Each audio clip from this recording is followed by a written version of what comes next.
Committee on Foreign Affairs will come to order, and without objection, the chair is authorized to declare a recess of the committee at any point.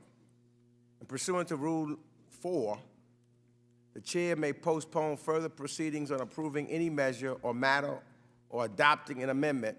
Without objection, all members will have 5 days to submit statements or extraneous materials on today's business. To insert statements into the record, please have your staff email the previously circulated address or contact full committee staff. As a reminder to members joining remotely, please keep your video function on at all times, even when not recognized by the chair. Members are responsible for muting and unmuting themselves. And consistent with House rules, staff will only mute members as appropriate when they are not under recognition to eliminate background noise. As members were notified yesterday, we intend to consider 8 measures and their amendments in block, and will then move to consider 6 measures and their amendments separately. Any roll calls will be postponed until the end of the markup. Pursuant to notice, for purposes of markup, I will now call up the measures and their amendments that were previously circulated to members' offices, which, without objection, will be considered in block, that each measure is considered as read, and the amendments to each are considered as read and are agreed to.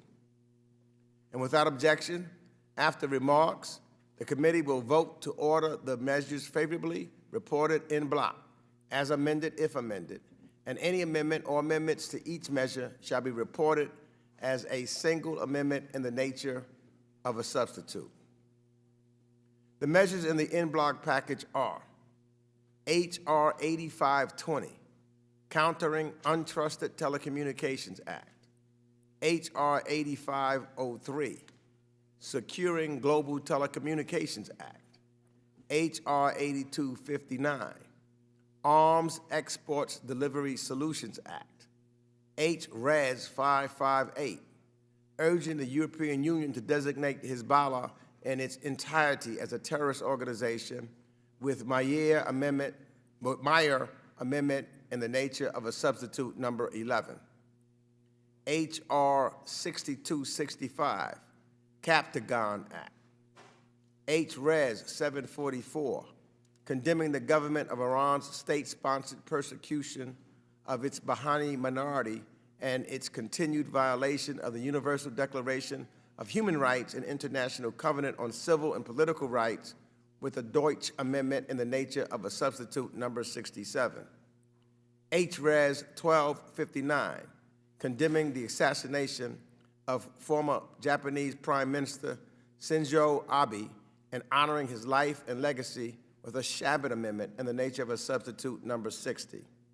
And H.R. 8453, upholding the Dayton Peace Agreement through Sanctions Act. And I now recognize myself to speak on the in-block package. I support all of the measures included within this in-block package.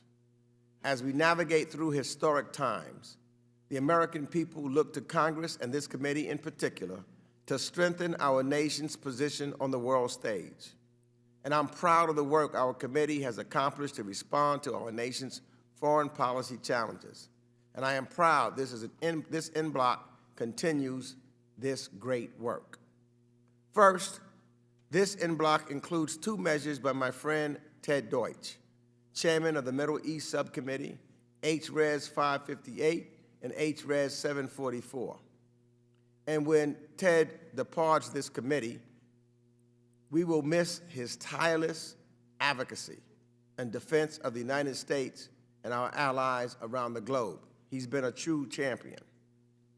And despite all we know about Hizballah, a cutthroat terrorist organization that serves as an Iranian proxy and violent militia, our friends and partners in the European Union only include Hizballah's military wing and not its political wing on its list of sanctioned terrorist organizations.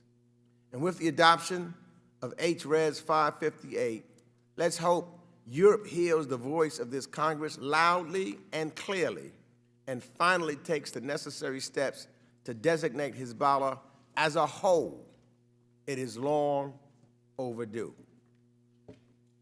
I also support H.Res. 744. The resolution before us today calls on the Iranian government to release all Baha'i prisoners, end its campaign of state-sponsored persecution, and reverse discriminatory policies against the Baha'i community. The persecution of a peaceful minority on the basis of their religion is a failure in morality, and I'm pleased it is included in this en bloc.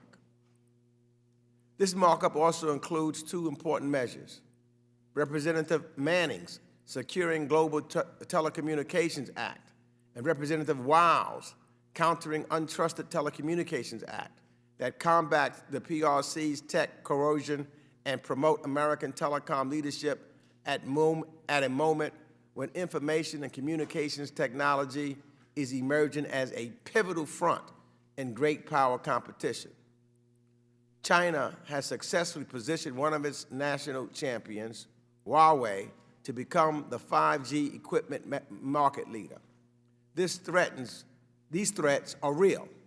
Just this weekend, new reports indicated that Huawei equipment near military bases here in the United States could capture and disrupt important military communications, including messages related to nuclear deployments. We cannot let this grave risk go unaddressed, either here, at home, or overseas. The two bills include crucial provisions that will provide the most comprehensive transparency on the issue ever requested by the United States Congress. It authorizes and codifies the International Digital Economic and Telecommunications Advisory Committee, the IDET, and require a comprehensive global strategy to promote American telecom leadership. So I want to thank Representative Wild and Representative Manning for their leadership on these bills and urge all of my colleagues to support both of their important bills. I also support H.R. 8259, legislation that will help meet the defense needs of our allies and partners. Through additional reporting, this bill will allow Congress to better understand any delays in arms transfers to the Indo-Pacific region. This legislation will also send a strong message to our Indo-Pacific friends and competitors that Congress is committed to regional peace and security and ready to support it with a credible deterrence and strong defense partnerships. H.R. 6265, the CAPTAGON Act, addresses an important issue which continues to fuel the Assad regime's coffers and campaign of brutality. The Assad regime has colluded with criminal networks and militias, including those smuggling arms, drugs, and antiquities, oil, and other contraband, as well as the narcotic stimulant drug Captagon, which is trafficked to, within and around Syria, and become a cash source for the Assad regime to enrich itself and prolong its heinous violence against Syrians. This bill would require the federal government to develop an interagency strategy to disrupt and dismantle narcotics trafficking and affiliated networks linked to Syria's Assad regime. I would like to thank Representatives Ann Wagner and Susan Wild on their work to protect the Dayton Accords through H.R. 8453 during time-sensitive times in Bosnia. The Dayton Accords and the peace that they protect is under threat from cynical actors in the region. This bill strengthens tools to hold these actors accountable and sends an important signal from the committee that we are watching and we care about ensuring a democratic future for all people in Bosnia and Herzegovina. I urge my colleagues to support this legislation. And finally, I strongly support H.Res. 1259, and I want to thank Rep. Steve Shabbat for introducing this important resolution. I was shocked and saddened to hear about the assassination of former Prime Minister Abiy earlier this month while he was engaging in the democratic act of campaigning that every member on this dais has engaged in. This heinous act of political violence has no place in today's world, especially in a vibrant and peaceful democracy like this. Former Prime Minister Abe was a driver of global peace and security and a stalwart friend of the United States of America. Japan is stronger today and the world a safer place because of his statesmanship, vision, and service. And I offer my deepest condolences and prayers to members of the Abe family and the Japanese people. I'm confident, in part due to Prime Minister Abe's leadership, that Japan's best days are ahead of it. I strongly support all the measures that we are considering today in the en bloc, and I urge all members to join me in doing the same. So before we continue, I'd now like to recognize my friend and ranking member, Mr. McCall of Texas, for his remarks. Thank you, Mr. Chairman. I'm supportive of all the measures we'll be considering here today. Today we'll be considering two bipartisan bills. I authored the Peace Through Music Diplomacy Act and the U.S.-Africa Economic Engagement Act. I've long believed that music is a powerful tool for peace. This bill recognizes the unique and important role musicians play in promoting peace globally, and it authorizes the State Department's exchange programs that bring young musical artists together. With the power of the private sector behind them, these programs can be even more effective in building peace and supporting U.S. foreign policy goals. I also want to thank my good friend from Florida, Mr. Deutsch, for co-sponsoring this bill.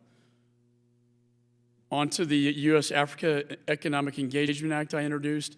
This bill represents a key opportunity to strengthen commercial ties and increase U.S. trade and investment. Africa is home to some of the fastest growing economies in the world, and the continent's rapidly growing middle class is forecasted to triple by 2030. However, the People's Republic of China is rapidly expanding strategic economic investments on the continent through predatory lending and debt trap diplomacy, such as their Belt and Road Initiative. The CCP has already surpassed the U.S. as Africa's largest trading partner.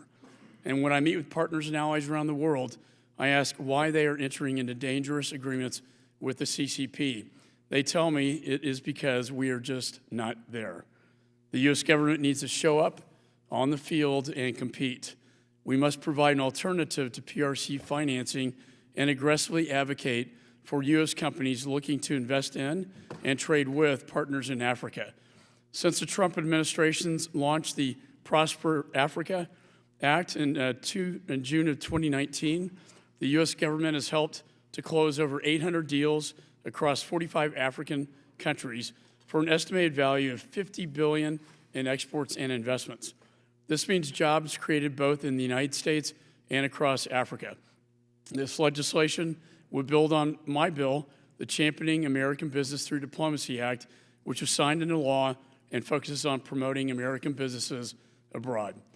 The bill before us today will better coordinate the various tools of the U.S. government, like the Development Finance Corporation, the Millennium Challenge Corporation, USAID, and Department of Commerce, to speak with one voice and better support U.S. companies looking to invest in Africa. I also want to thank my colleague, Representative Young Kim, for introducing the Arms Export Delivery Solution Act, which I am a co-sponsor of.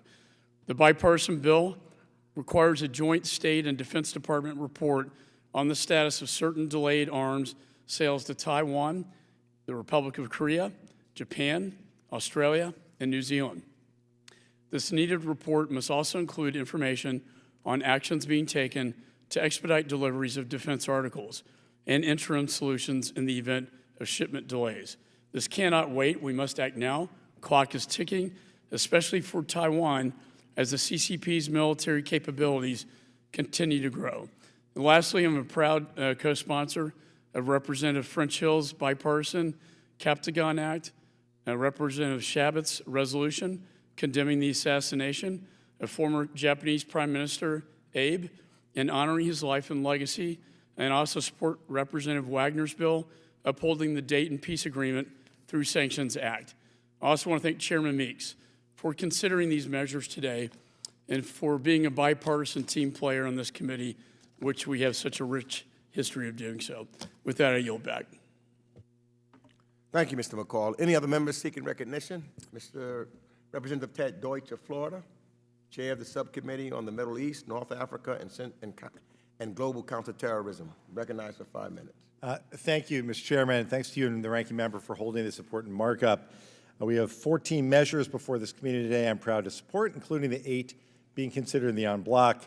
I want to highlight 2 provisions that I've been honored to champion throughout my time in Congress, but only after taking a moment to thank you, Mr. Chairman, for your kind words about me earlier in the markup.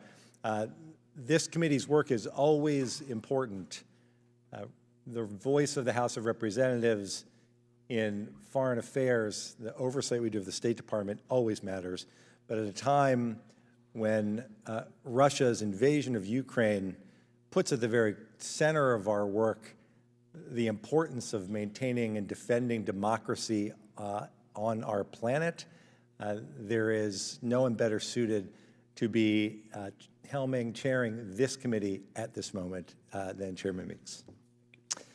I am grateful for the inclusion of my resolution, H.Res. 558, that applauds the continued cooperation between the U.S. and the European Union to combat Hizballah's terrorist activities and urges the EU to designate the entirety of Hizballah as a terrorist organization. I'm proud to lead this resolution with my good friends Gus Bilirakis, Kathy Manning, and Peter Meyer, along with a host of other bipartisan colleagues.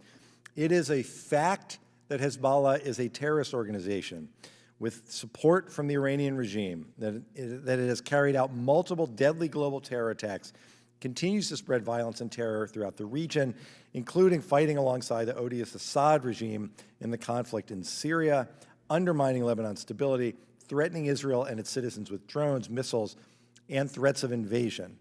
Hassan Nasrallah, the Secretary General of Hizballah, made his organization's violent intentions and willingness to target civilian centers crystal clear just this week when he said, all land and sea targets of Israel are within the range of Hizballah missiles. Yet, when the EU partially designated Hizballah in 2013, it made a false distinction between the so-called military and political wings of the organization and chose to designate the military wing of Hizballah rather than the entirety of the organization.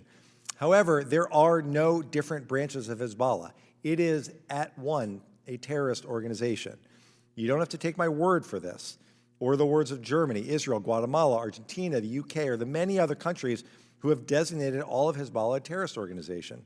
One of Hizballah's representatives in the Lebanese parliament explicitly said, quote, the military wing of Hizballah is inseparable from its political wing, close quote.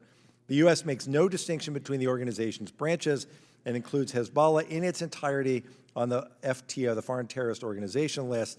This resolution simply urges our EU partners to do the same, and I hope that we will pass it unanimously here today. I'm also pleased to see the inclusion of my resolution, H.Res. 744, which condemns Iran's state-sponsored persecution of its Baha'i population and urges the President and Secretary of State to impose sanctions on officials and individuals responsible for these serious human rights abuses.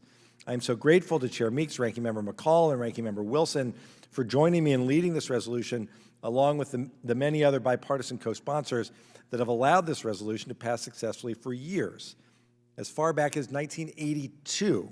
And it shows the depth of the depravity of the Iranian regime, that there is still an urgent need to continue addressing the Iranian government's persecution of members of the Baha'i faith in Iran in 2022.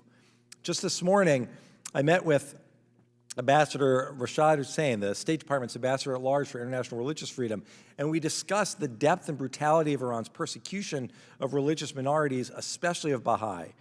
One particular excerpt that struck me from the State Department's 2021 report on international religious freedom in Iran described an instance where Iranian authorities denied Baha'is permission to bury their dead in available plots in a Tehran cemetery designated for Baha'is, which forced them to bury their dead in a mass gravesite. This instance is one of countless examples of harassment, violence, dehumanization, and persecution that Baha'i face at the hands of the Iranian regime as part of the government's broader strategy to deny religious freedom to minorities. This resolution successfully passed the House last Congress. I urge all of my colleagues to support it. I want to thank Mr. Shabbat and Meeks for introducing a resolution condemning the assassination of Japan's former Prime Minister Shinzo Abe. Prime Minister Abe was a great friend of the U.S. and the American people, and his death is a terrible loss for everyone in Japan and indeed around the world. Again, Mr. Chairman, to you and the ranking member, thank you both for the way that you run this committee in the bipartisan manner that you do, recognizing that America's face to the world is strongest when we stand together, and I yield back. Gentleman yields back. I now recognize Representative Ann Wagner, Missouri, who's the vice-ranking member of the full committee for 5 minutes. Chairman Meeks and Ranking Member McCall, I'd like to thank you both for working with me to include my bipartisan bill, H.R. 8453, the Upholding the Dayton Peace Agreement Through Sanctions Act. It's being marked up today in this en blanc markup, and I want to say that I support all of the bills in the en blanc. I'm most grateful that you have included my particular piece of legislation. Bosnia and Herzegovina are headed into important general elections this October, and time is running out to send a very strong, deterrent message to bad actors intent on destabilizing the country. Today, deepening divisions in Bosnia, fueled by the reckless secession threats of politicians like Milorad Dodik, the Serb member of Bosnia's tripartite presidency, pose a grave threat to Balkan stability. The October elections could be a very critical flashpoint. The foundations of Bosnia's stability, its democratic institutions, its ethnic power-sharing arrangements, even the Office of the High Representative, the independent body tasked with implementing the Dayton Accords, are at risk. It worries me tremendously to see nationalist parties with the support of the ruthless Putin regime working to roll back the progress that Bosnia has made. We have a very strong Bosnian community in my hometown of St. Louis. Many of my constituents fled to our city during the 1992 to 1995 Bosnian War, in which more than 100,000 lost their lives. A majority of those killed were Muslim-majority Bosniaks. My Bosnian constituents want to see their homeland prosper as a unified, sovereign, and multi-ethnic state. I cannot imagine the heartache they must feel when Dodik denies the horrifying genocide committed by Serb troops against Bosniak Muslims at Srebrenica, or when he threatens to lead the dissolution of Bosnia. These actions are offensive to those who lost loved ones in the Bosnian War and are profoundly dangerous to Bosnia's future. It is imperative that the United States wield its economic toolkit to protect Bosnian sovereignty and territorial integrity as the country navigates all of these challenges. H.R. 8453 codifies the mandates key sanctions authorities to address the political crisis and corruption in Bosnia. Ahead of the country's October general election, this bill sends a critical signal to local officials engaging in destabilizing and anti-democratic behavior, and to Russia for its destructive influence, that the United States will hold them accountable.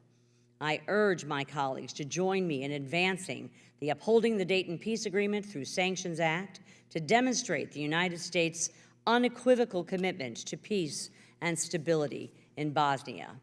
I appreciate the chairman and the ranking member's swift attention to this urgently needed bill. I'd also like to thank Representative Wild for working with me on this legislation. I have the privilege to co-lead the Congresswoman's Countering Untrusted Telecommunications Act, which will improve our understanding of the pervasiveness of Chinese and Russian telecommunications equipment in sensitive overseas posts and position the United States and allies to eliminate security risks. I urge support for this legislation as well. I am grateful for this markup, and I yield back the remainder of my time, Mr. Chairman. The gentlelady yields back the remainder of her time. I now recognize Representative William Keating of Massachusetts, who's the chair of the Subcommittee on Europe, Energy, the Environment, and Cyber for 5 minutes. Well, I want to thank you, Chair Meeks and Ranking Member McCall, for holding this markup. The bills on this markup come from all regions and themes, but they're representative of the many global problems that we're facing today and that this committee is working to address. I want to state outright that I support both this unblocked package and each of the individual bills we're considering today. This includes H.R. 8520, Representative Wild's bill on countering untrusted telecommunications, which is a common sense measure that will provide Congress with an understanding of the widespread nature of malign actors in the telecommunications industry and ensure that the U.S. and the diplomatic posts are prepared to counter these threats. I also want to strongly endorse Chair Deutsch's measure, H.R. 558, calling for the European Union to designate Hizballah as a terrorist organization. Hizballah is a dangerous organization that's committed terrorist actions throughout the globe. Years ago, I was the sponsor of designating Hizballah as a terrorist organization, and now I strongly encourage our European allies to make the same designation to prevent Hizballah from continuing their global terror activities. Also included on block is H.R. 8453, upholding the Dayton Peace Agreement through the Sanctions Act. The Balkans are a region of vital importance to Europe, and I believe it's essential that we continue to support developing democratic institutions in the region. With that being said, I also support a bill that will bolster democratic institutions ahead of the upcoming October elections in Bosnia and Herzegovina. While the rest of the measures I'll speak about are outside the unblocked package, I'm hopeful they'll be reported through committee. First is H.R. 922, condemning the use of hunger as a weapon of war and recognizing the effect of conflict on global food security and famine. I wholeheartedly support and am co-sponsoring this measure and will continue to use my chairmanship on the Subcommittee on Europe to bring attention to this global food crisis created by Russia's illegal war in Ukraine. I fully support and am co-sponsoring both H.R. 7240, a reauthorization of the READ Act, and H.R. 4134, the Keeping Girls in School Act. Our children are our future, and these vital pieces of legislation will ensure children, and especially young women and girls, are empowered through education.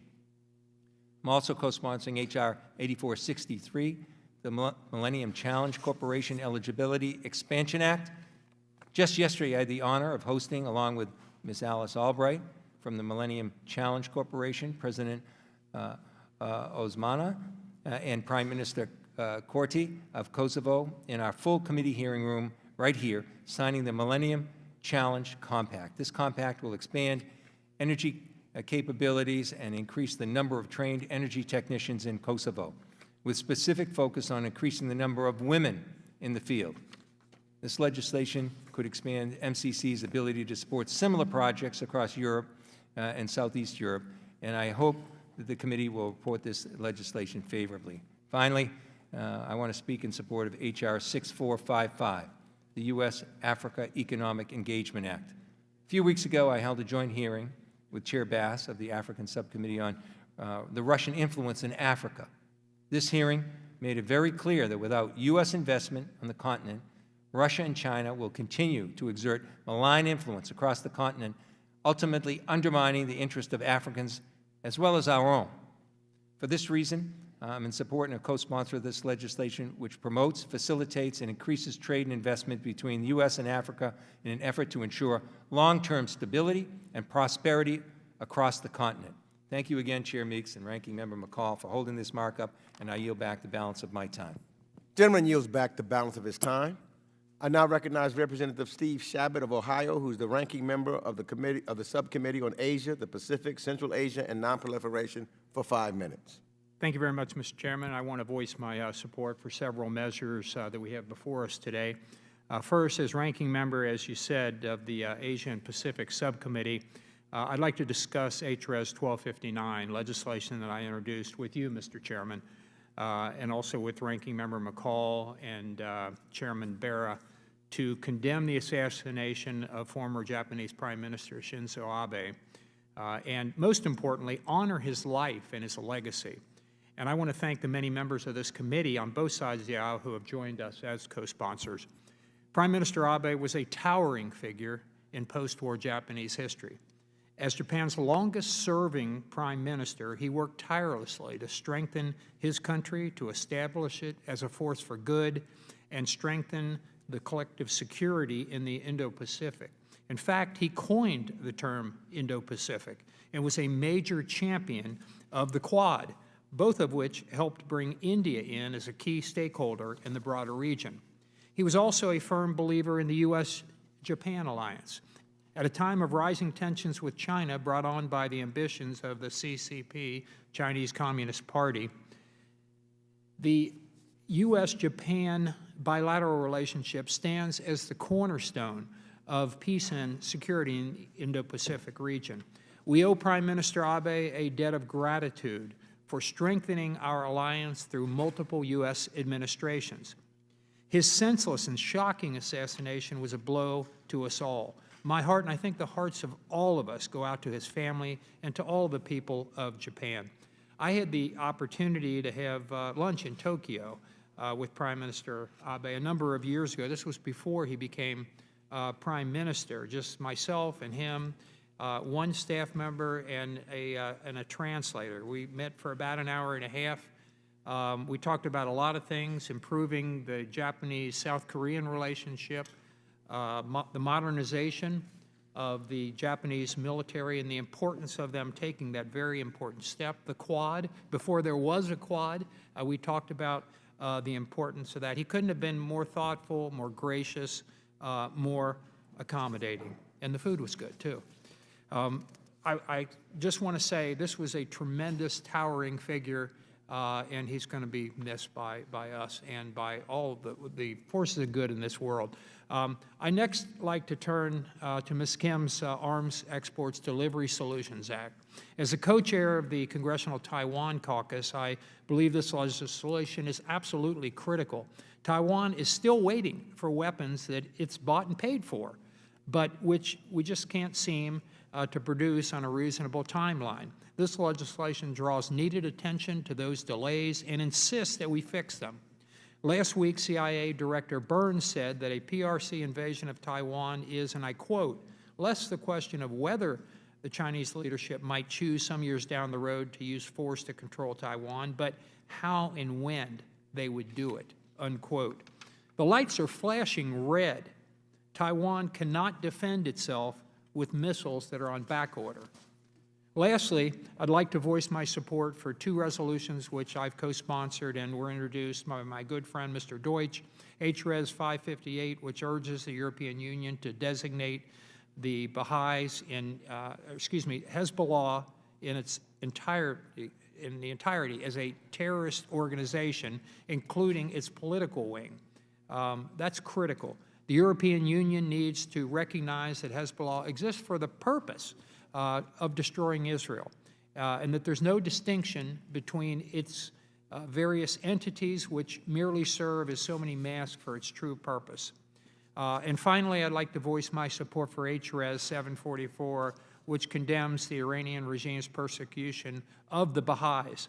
Since the Iranian Revolution, Iran has executed at least 200 Baha'is. It's dismissed 10,000 of them from their jobs and committed a wide variety of other abuses. The Baha'i faith is not a danger to Iran. In fact, it espouses the values of peace and unity and cooperation and education and interfaith harmony and an end to prejudice. Indeed, the Baha'i community in my hometown, Cincinnati, has brought these values to our city, as I've learned through interactions with Baha'i representatives over the years in my district.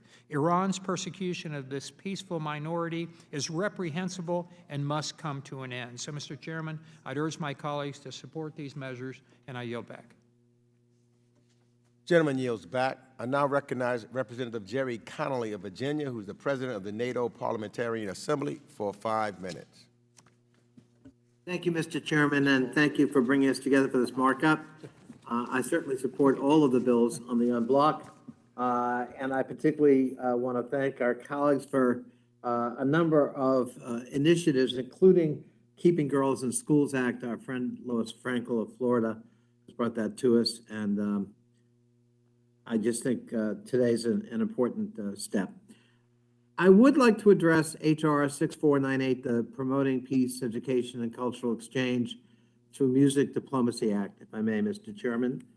Last week, I had an amendment on the floor that would have made it a little easier to promote art in our embassies abroad as a diplomatic tool, both local art, indigenous art, and American art. And it went down. It went down in part because it was characterized as a big giveaway, and why would we be spending money on art? And my friend, the ranking member, whom normally I have a good working relationship with, was quoted as saying in National Review, "I hate to break it to Representative Connolly, but weapons win wars, not $400,000 cloud sculptures," unquote. That same gentleman says today, "I've long believed that music is a powerful tool that can be used to reach across cultures and promote peace around the world," unquote. So apparently music is okay, but art is not. And I just want to say, I support the bill. It'd be inconsistent of me not to. But I will say, I don't understand having two different standards, that paying for music as a source of diplomacy to avoid war, promote peace. That's a sound principle. But art in embassies, that's not. And I just want to register my concern that the same logic that led to outside groups lobbying against simple amendment on art in the embassies could be used again on this when and if we bring this bill to the floor, because the same logic could pertain. So I just wanted to register that concern and my sorrow at the nature of the debate that we had, and be heard on that issue. And I thank you and yield back. I thank Mr. Connolly and recognize my friend Mr. Wilson of South Carolina, the ranking member of the Subcommittee on Middle East, North Africa, and Counterterrorism, for 5 minutes.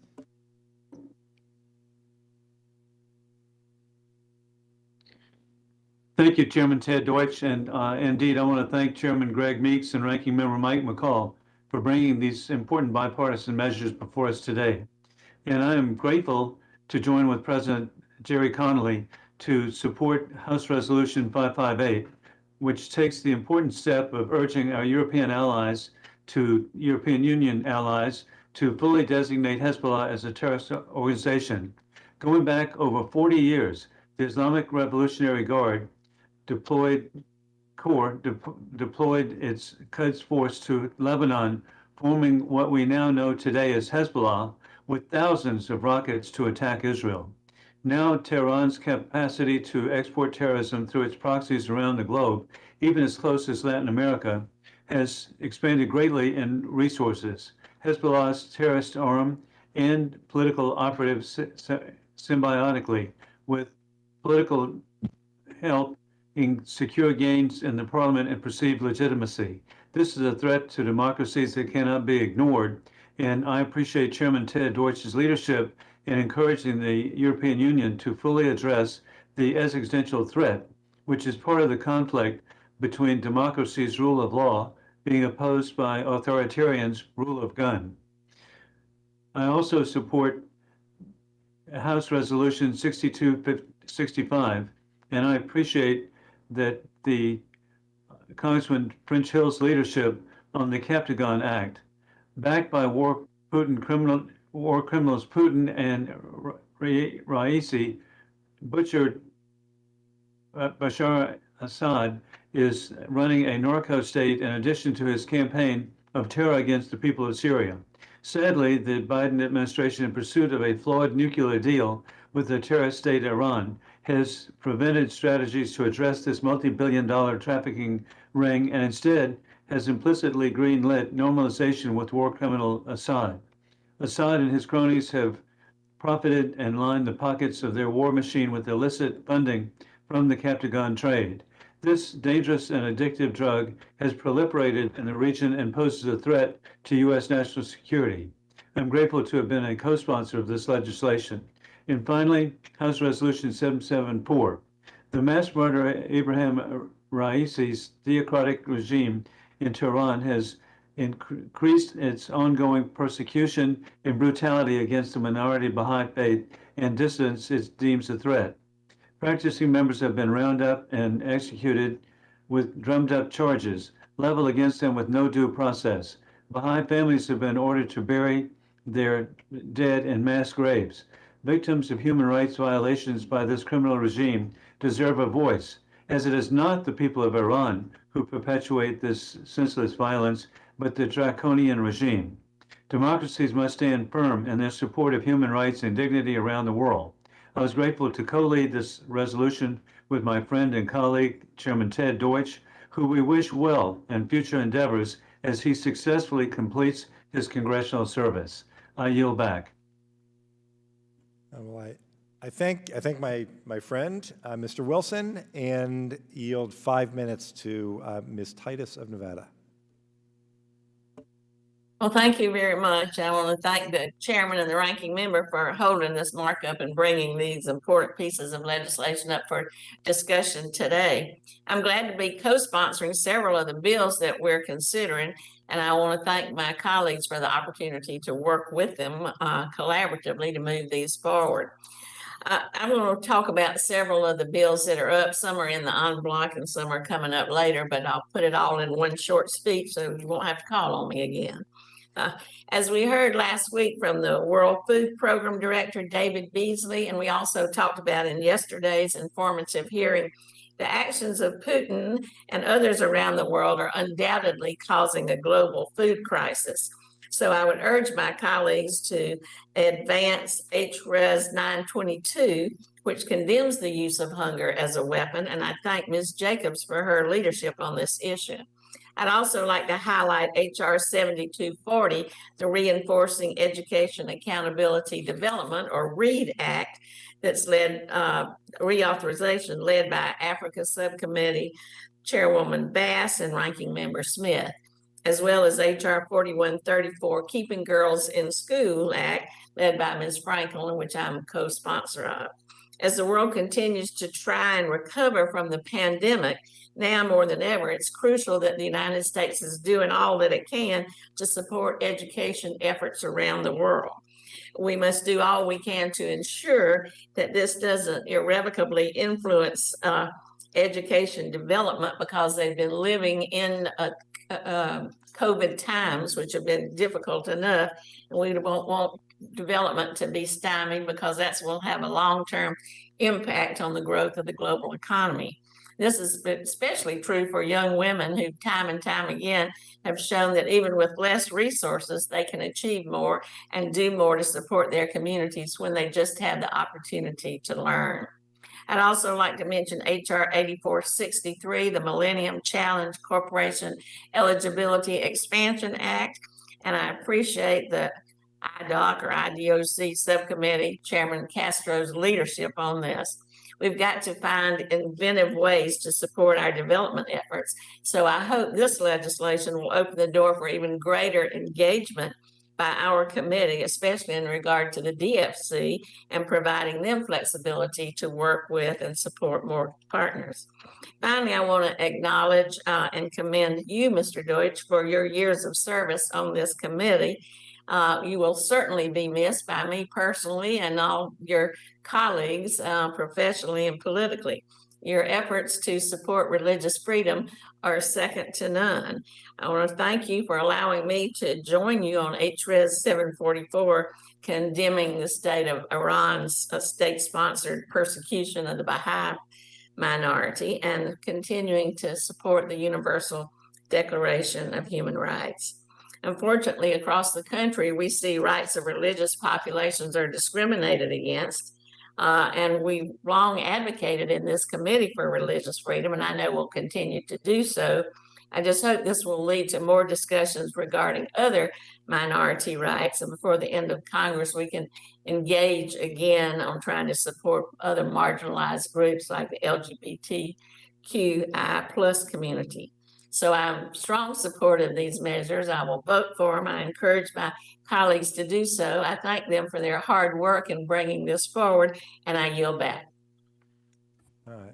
Thank you, Ms. Titus, good colleague and a good friend. And now you have 5 minutes to Representative Barr of Kentucky. Thank you, Mr. Chairman, and I move to strike the last word. Moment is recognized. Thank you. I join in support of Representative Kim's bill, H.R. 8259, the Arms Exports Delivery Solutions Act. I commend my good friend, the gentlelady from California, for her leadership on this and advocacy for Taiwan.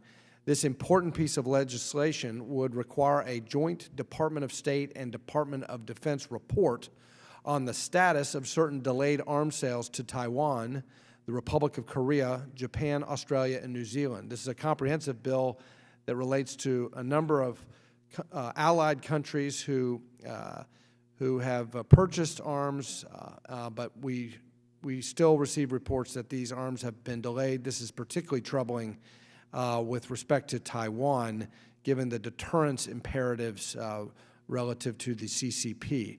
Particularly important about this legislation is that it requires the inclusion of actions to expedite deliveries of defense articles and interim solutions in the event of shipment delays in support of Taiwan's self-defense. The Taiwanese Minister of Defense last year stated that the People's Republic of China would be capable of mounting a full-scale invasion of Taiwan by 2025. However, the current timetable for deliveries to Taiwan are falling behind this deadline. We must not let Taiwan become another Ukraine by delaying support to this critical partner in the Indo-Pacific. I was proud to co-sponsor this legislation as an amendment in the recent FY23 NDAA and was pleased it was included in a bipartisan fashion in the House bill. Every day, we are seeing the People's Republic of China make more and more incursions into Taiwan's airspace. We are even seeing China try and tell the Speaker of the U.S. House of Representatives that she is not allowed to travel to Taiwan. We must respond to this aggression by showing the world that we support Taiwan's self-defense, not just through speeches and congressional visits, but through the delivery of critically important arms sales that Taiwan is requesting. This bill will shed light on what we need to do to fix the delays in arms sales and shore up Taiwan's self-defense. This is critical for Taiwan's deterrence capabilities. I urge my colleagues to support this measure in the en bloc. I once again thank Representative Kim for her initiative and leadership on this, and I yield back. Thank you, Mr. Barr. Representative Wild, you're recognized for 5 minutes. Thank you, Mr. Chairman. I rise in support of my bill, the Countering Untrusted Telecommunications Act. And let me begin by thanking Chairman Meeks for his leadership and for serving as an original co-sponsor of this legislation. And thank you to my colleague across the aisle, Representative Ann Wagner, for her commitment to bipartisanship and for co-leading this legislation with me. Reporting has shown how the Chinese regime uses its major telecommunications companies, Huawei and ZTE, as a vehicle for major human rights violations, particularly against the Uyghur people, as well as to target U.S. interests and national security, along with our allies' interests and national security. A Washington Post article from December 2021 uncovered that Huawei presentations focused on showing how its technologies can help government authorities identify individuals by voice, monitor political individuals of interest, manage ideological re-education and labor schedules for prisoners, and help retailers track shoppers using facial recognition.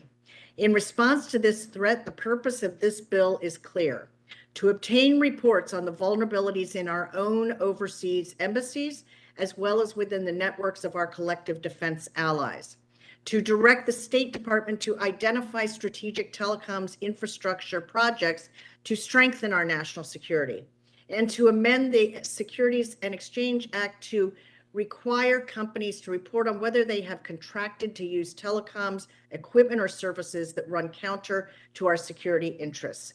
This legislation provides us with a crucial opportunity to stand firm against the atrocious human rights record and mass surveillance apparatus of the Chinese regime.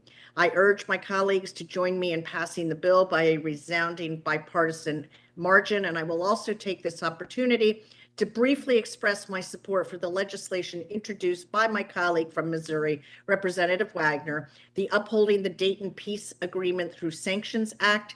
Throughout the 1990s, we saw the devastating toll of ethnic conflict in the Balkans. We cannot go back to that time, and we know that Vladimir Putin has been actively working for years to support Serbian separatism and stoke ethnic division in order to dismantle the region's fragile framework for peace and advance his interests in the region. The Dayton Accords are not perfect, but the answer is not to stand by and watch as the agreement is dismantled.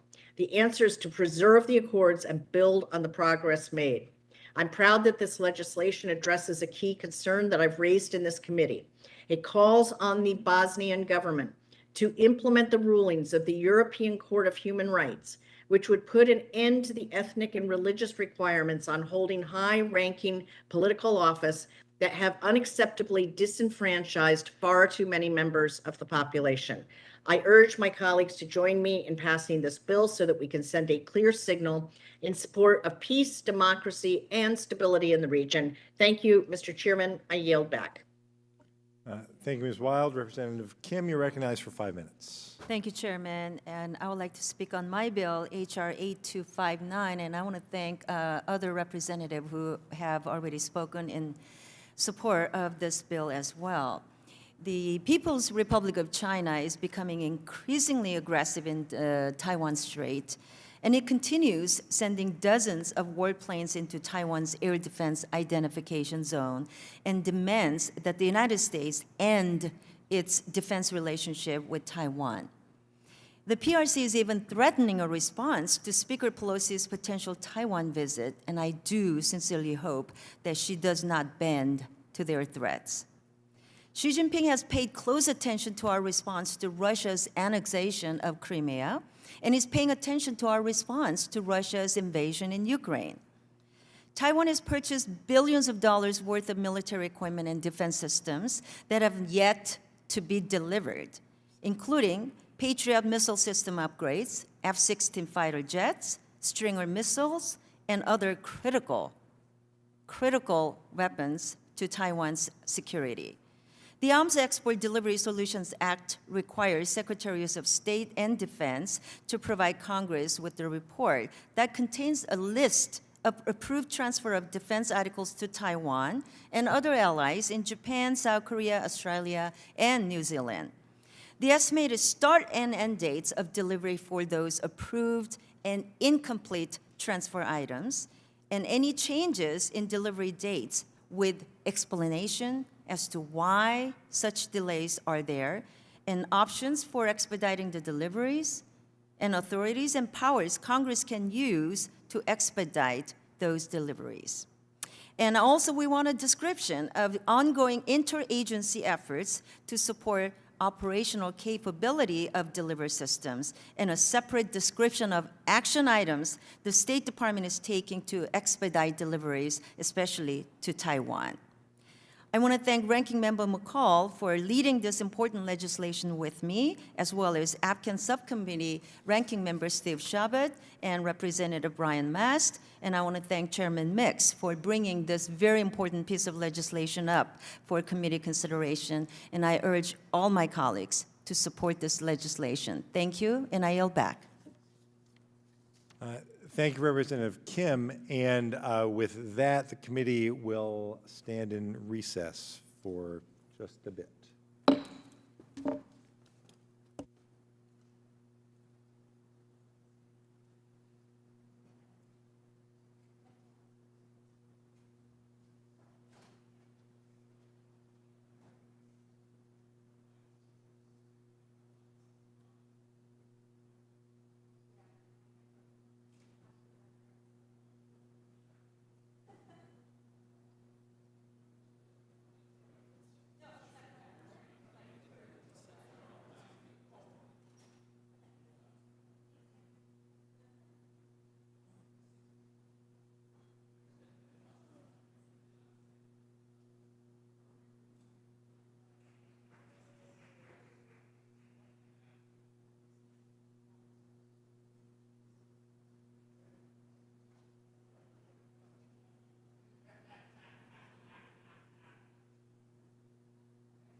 I now recognize the Representative Manning from the state of California for 5 minutes.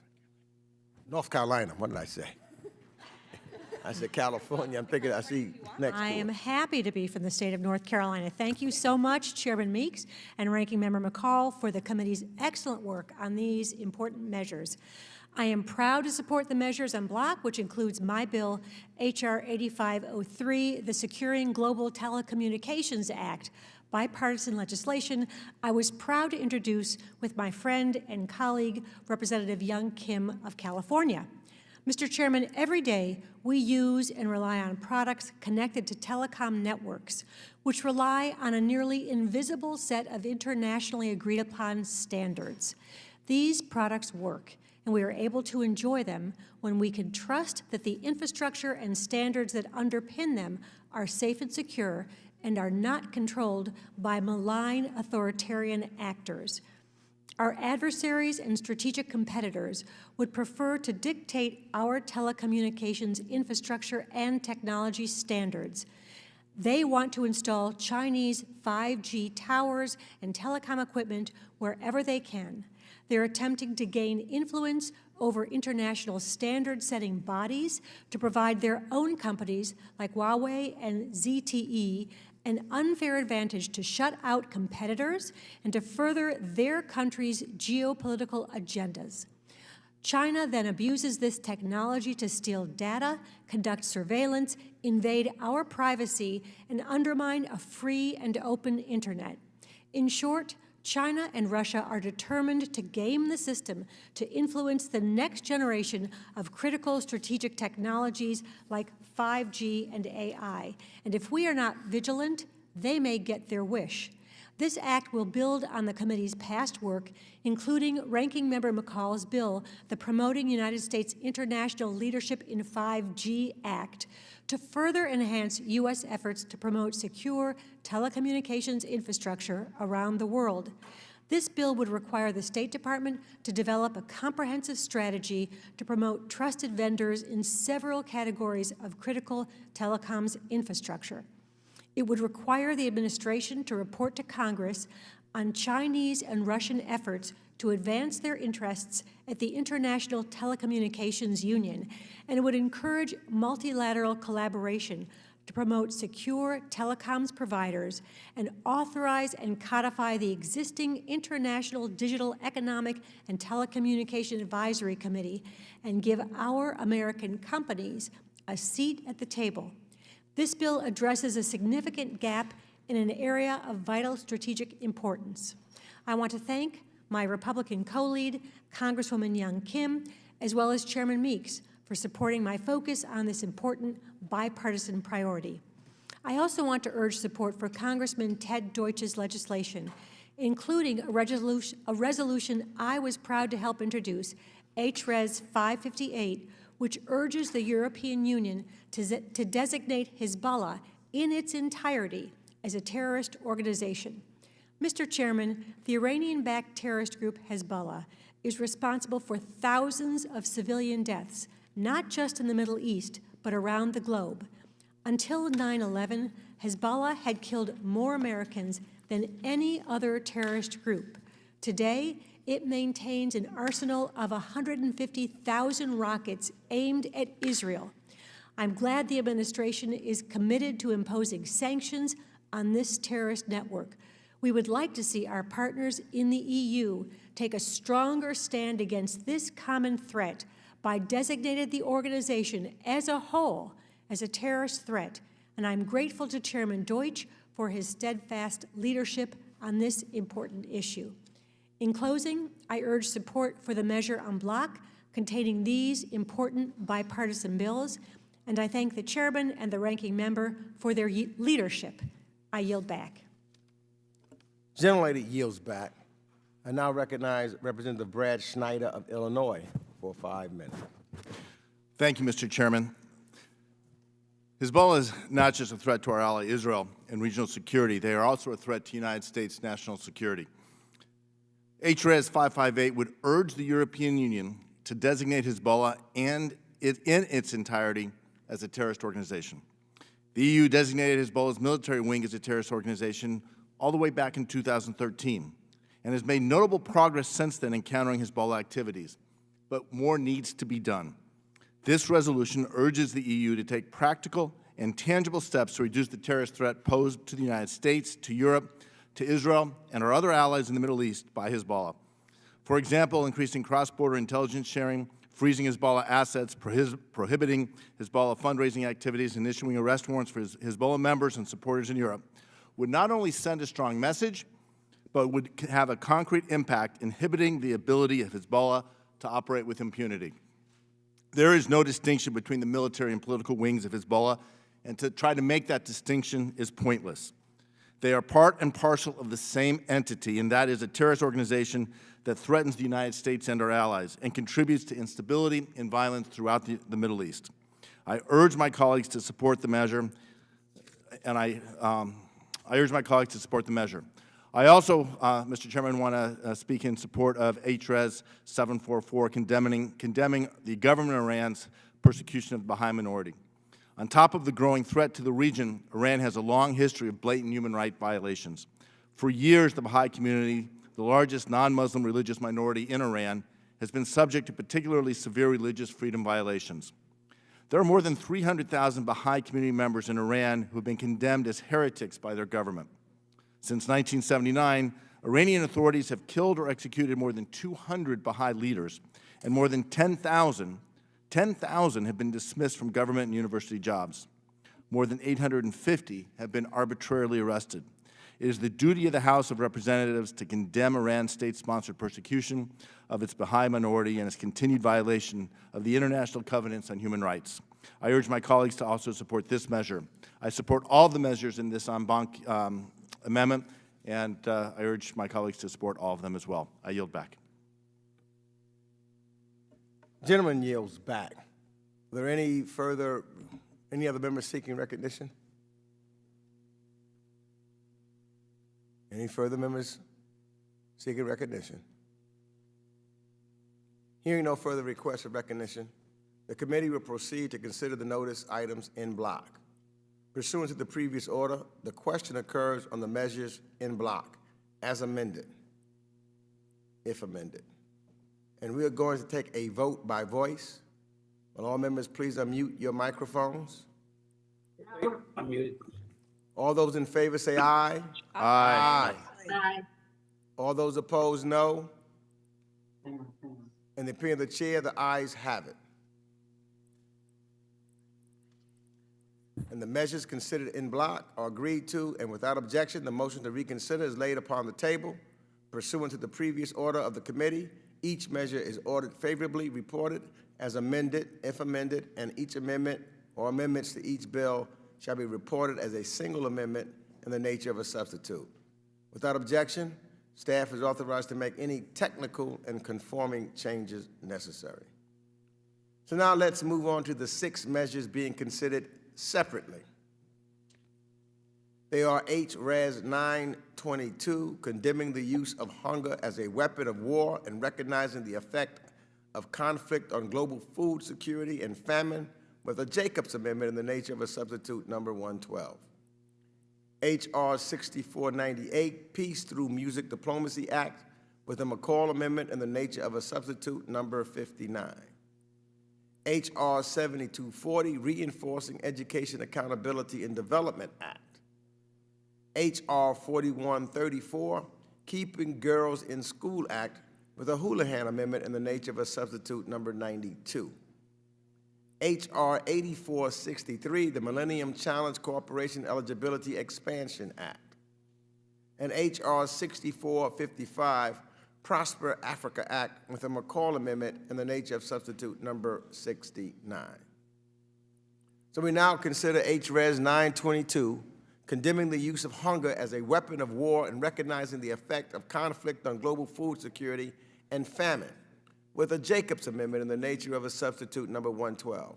Pursuant to notice, for purposes of markup, I now call up H.Res. 922, and the clerk will report the resolution. H.Res. 922, condemning the use of hunger as a weapon of war and recognizing the effect of conflict on global Without food objection, the first reading of the resolution is dispensed with, and the resolution shall be considered as read and open to amendment at any point. And without objection, the Jacobs Amendment in the nature of a substitute number 112, circulated to members, shall be considered as read and will be treated as an original text for purposes of an amendment. And at this time, I recognize myself to speak briefly on the measure. I'm a strong supporter of H.Res. 922, a bipartisan resolution condemning the use of hunger as a weapon of war authored by Representative Jacobs and Representative Meyer. This timely resolution calls out horrific practices such as starving civilian populations as a weapon of warfare and the intentional and reckless destruction of tools for food production, the denial of humanitarian access, and the willful interruption of market systems. We are seeing it now. Just a few days ago, Putin's missiles hit Ukraine's seaport of Odessa just a few hours after a deal to allow grain exports to continue from the port. Russia and Ukraine account for roughly 1/3 of the world's wheat exports. Ukraine alone accounts for 15% of global maize exports, 10% of global wheat exports, 13% of global barley exports, and 50% of global sunflower oil exports, which are now in peril as a result of the brutal Russians' invasion. The world relies on these exports for basic food needs. So I support this resolution and encourage my colleagues to do so as well.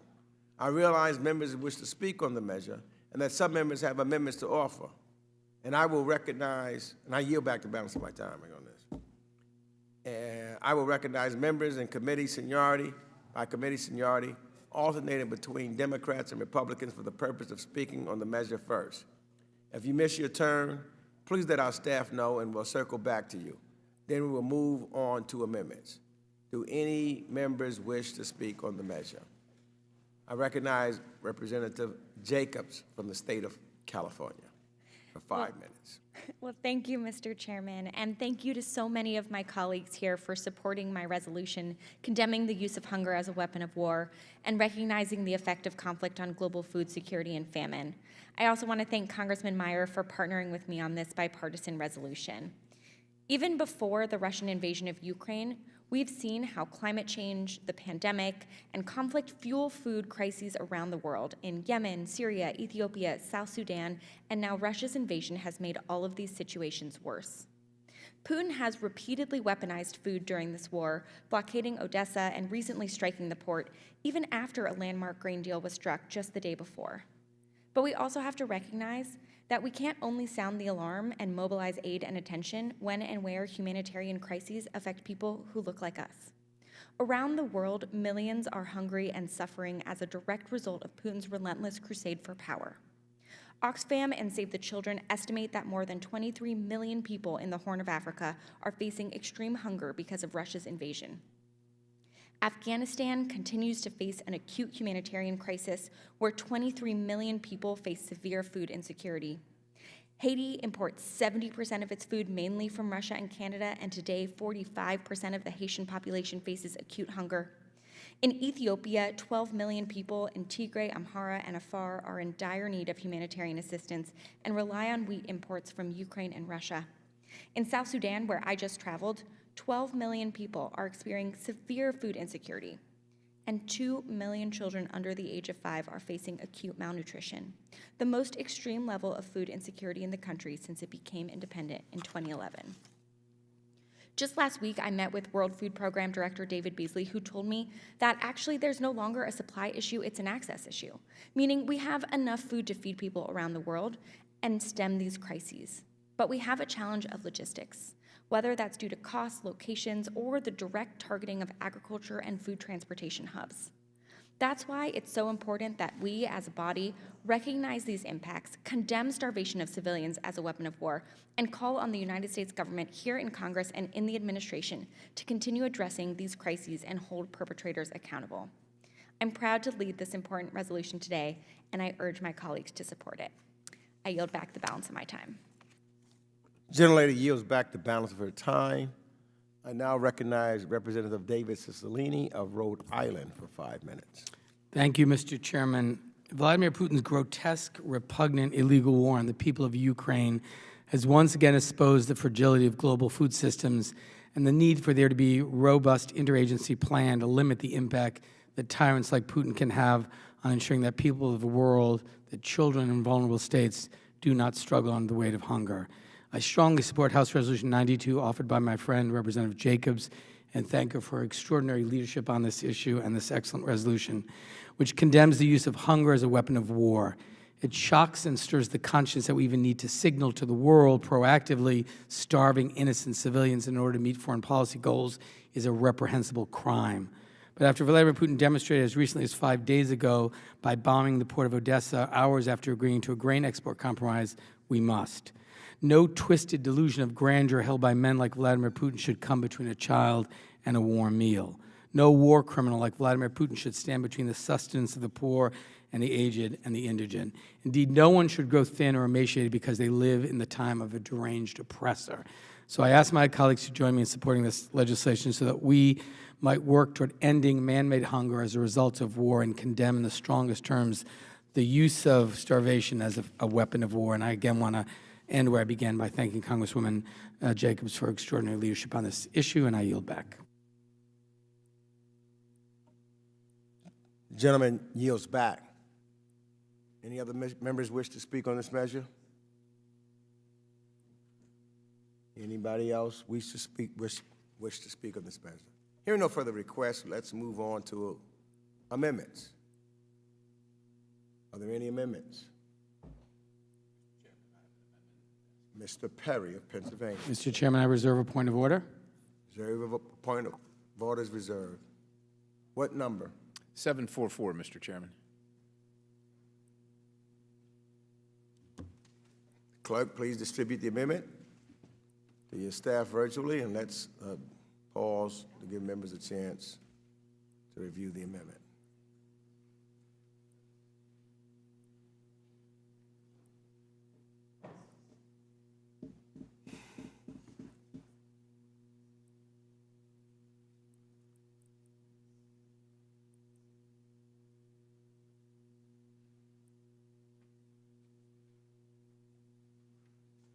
Has everyone received a copy of the amendment?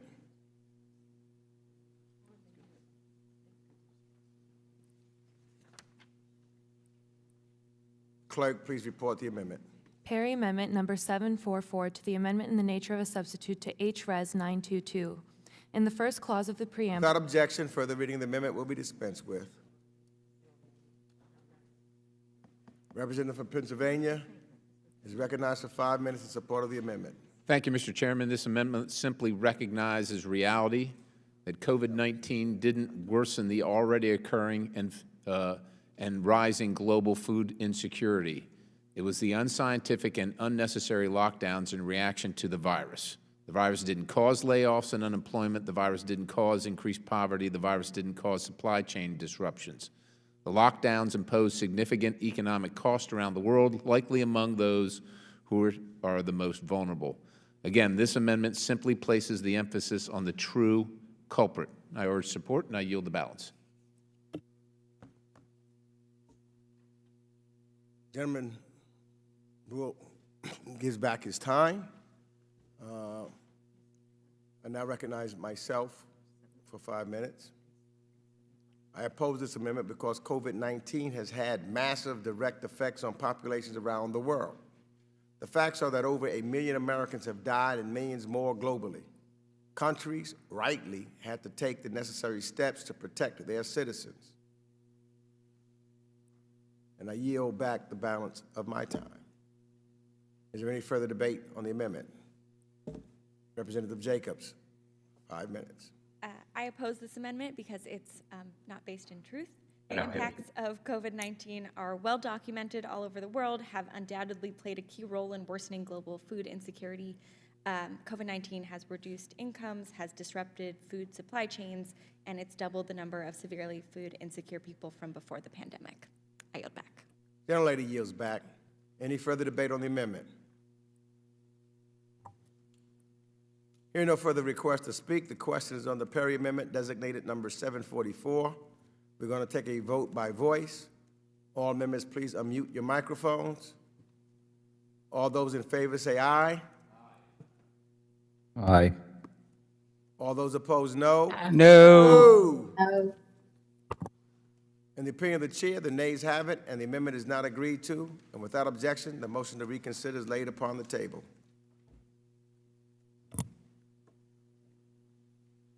For what purposes does the representative for Pennsylvania, Mr. Perry, seek recognition? Mr. Chairman, I've got an amendment at the desk, number 753. Mr. Chairman, I reserve a point of order. Point of order is reserved. The clerk shall distribute the amendment virtually.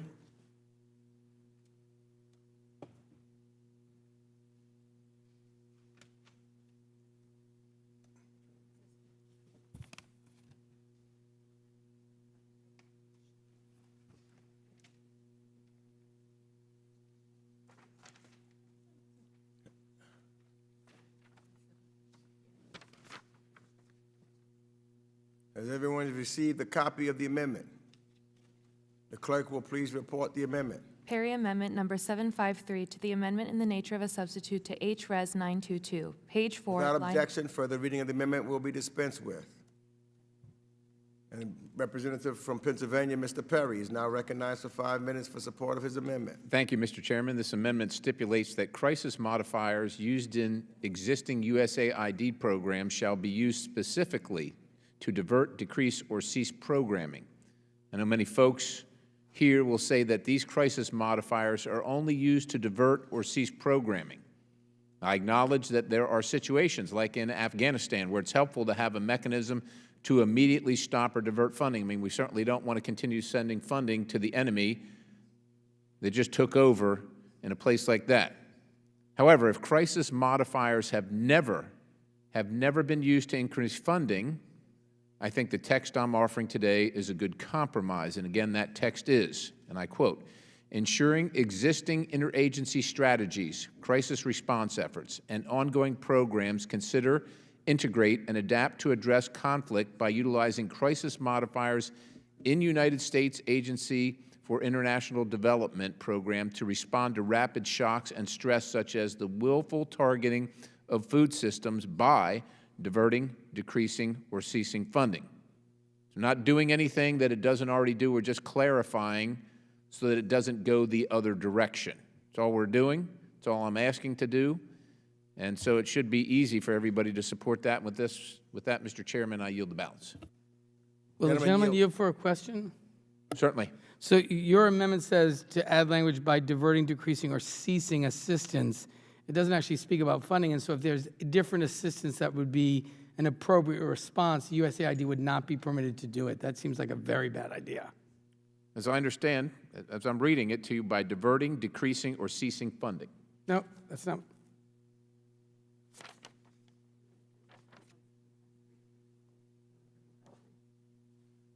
Yeah, it says ceasing assistance. All right, then I'm not sure which one of us stands corrected. I see what the amendment says, but I'm seeing what my text says here. So,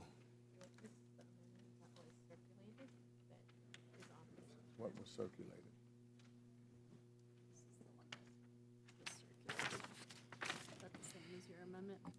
Well, that's.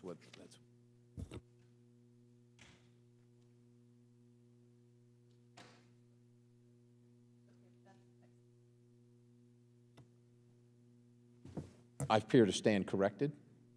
That mean you'll withdraw the amendment? I'm fine with ceasing funding or assistance. Well, funding's not there at all. Okay, I'm fine with ceasing assistance. But I guess so that was my question. If you're saying ceasing assistance, if they make a determination that a different kind of assistance okay, then would be impactful, you would not want to preclude that from happening. Fair enough, then. Would you accept the amendment if it said ceasing funding as opposed to assistance? No.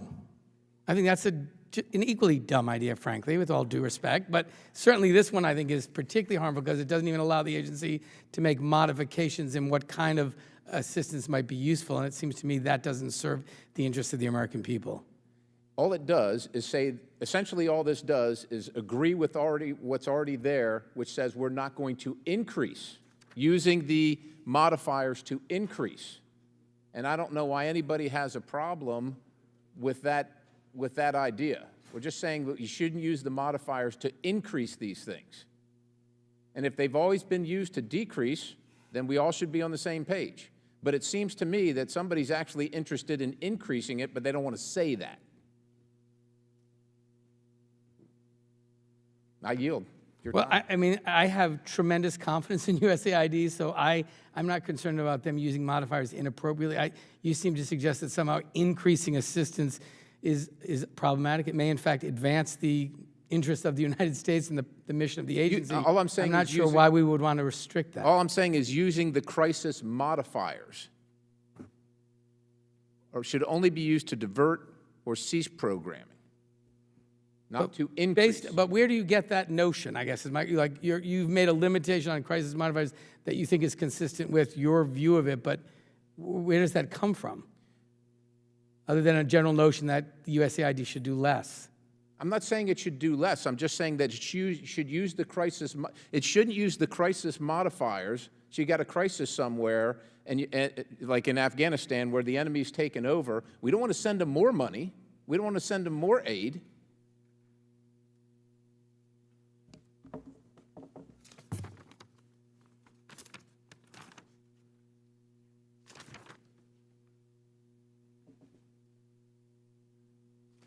I think if you look at the beginning of that paragraph, you say, calls on the United States government to prioritize diplomatic efforts to call out and address instances where hunger and intentional deprivation of food is being utilized as a weapon of war, including efforts to ensure that security operations do not undermine livelihoods of local populations to minimize harm.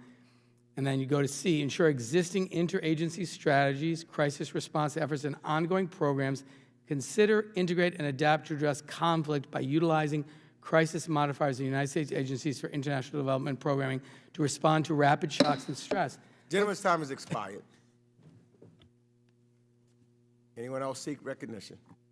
Representative Mast. First, let me just say this. I recognize myself. I oppose this amendment. This amendment is not applicable to this clause. Number one, because USAID is not authorized to cease assistance.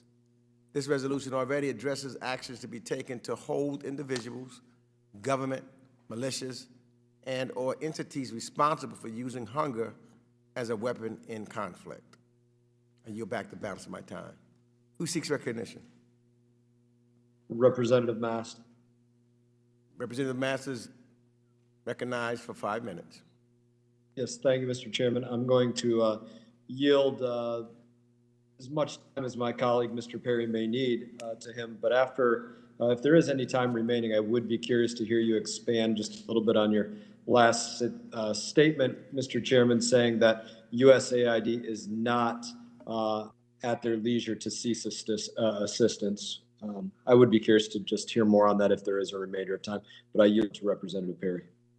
I think the gentleman from Florida, text is ensuring that existing interagency strategies, crisis response efforts, and ongoing programs consider, integrate, and adapt to address conflict by utilizing crisis modifiers in the United States Agency for International Development Program to respond to rapid shocks and stress, such as the willful targeting of food systems by diverting, decreasing, and, as the amendment reads, ceasing assistance. All the amendment seeks to do is make sure that we don't use the opportunity of crisis modifiers, That's the point, the crisis modifier, to increase these activities. That's all it seeks to do. I'm not saying it's ever been done before, because to my knowledge, it never has been done before. But I would make the point that since it's never been done before, that we should have no problem with this amendment. And with that, Mr. Chairman, I don't know if you want to entertain Mr. Mast's question, but I yield the balance of that time to you. Now, I'll just say that Congress is the authorizer. That's the authorizer, not USAID. Gentleman yields back. Mr. Chairman. Yes. Mr. Chairman. Yes, so you recognize. Like I said, I was just generally curious on what you were saying. You were saying that USAID, the administrators there, they if they see something happening on the ground, somebody that's there providing something, whatever the case may be, pick your hypothetical situations, they don't have the authority to let's call it stop delivery, or anything more broad than that? Obviously, it could be far more broad than that, but is that what you're saying? I'm just saying that they could come back to Congress, but Congress ultimately makes the determination of what is authorized and what is not. I'm not trying to pigeonhole you into something here. I'm really just genuinely wondering. Somebody on the ground doesn't have the authority, you're saying, to stop that without an act of Congress? No, I'm saying that, yes, I'm saying that Congress ultimately has the jurisdiction to determine, to authorize and or to cut off authorization. It's within the powers of Certain, Congress. and I agree with that. I understand that we administer that. What I'm wondering is, does somebody on the ground have the authority to, let's say, pump the brakes on something being delivered? I believe that the recommendations and what would come from the organization, if there's something that they do not need or utilize, they would come or not buy or not authorize and say we don't need it, and therefore that money would be reserved in their cachet. The complete, so that it's clear that the complete authorization is done by the Congress. Yeah. If Mr. you'll yield for. I'd yield. Oh, thanks. Like I said, I think maybe the reason that that this is difficult to follow is maybe Mr. Perry doesn't mean this, but the current language says to ensure existing interagency strategies, crisis response efforts, and ongoing programs consider, integrate, and adapt to address conflict by utilizing crisis modifiers in USAID programming. Crisis modifiers bring together the worlds of both development and humanitarian assistance. They're financing mechanisms within the development program. So basically, the sentence wouldn't make any sense if you say, bring together these two missions for purposes of responding to the crisis. Oh, and by the way, you can't do so by diverting, decreasing, or ceasing assistance. It's exactly for that purpose that you are able to respond to a crisis by bringing together these two functionalities in this financing program to do it in the most cost-effective way and the way that has the greatest impact. That's the purpose of USAID. So I think this is a clumsy effort to limit that, which I think would be really undermine the direct mission of USAID, and I urge everyone to vote against the amendment.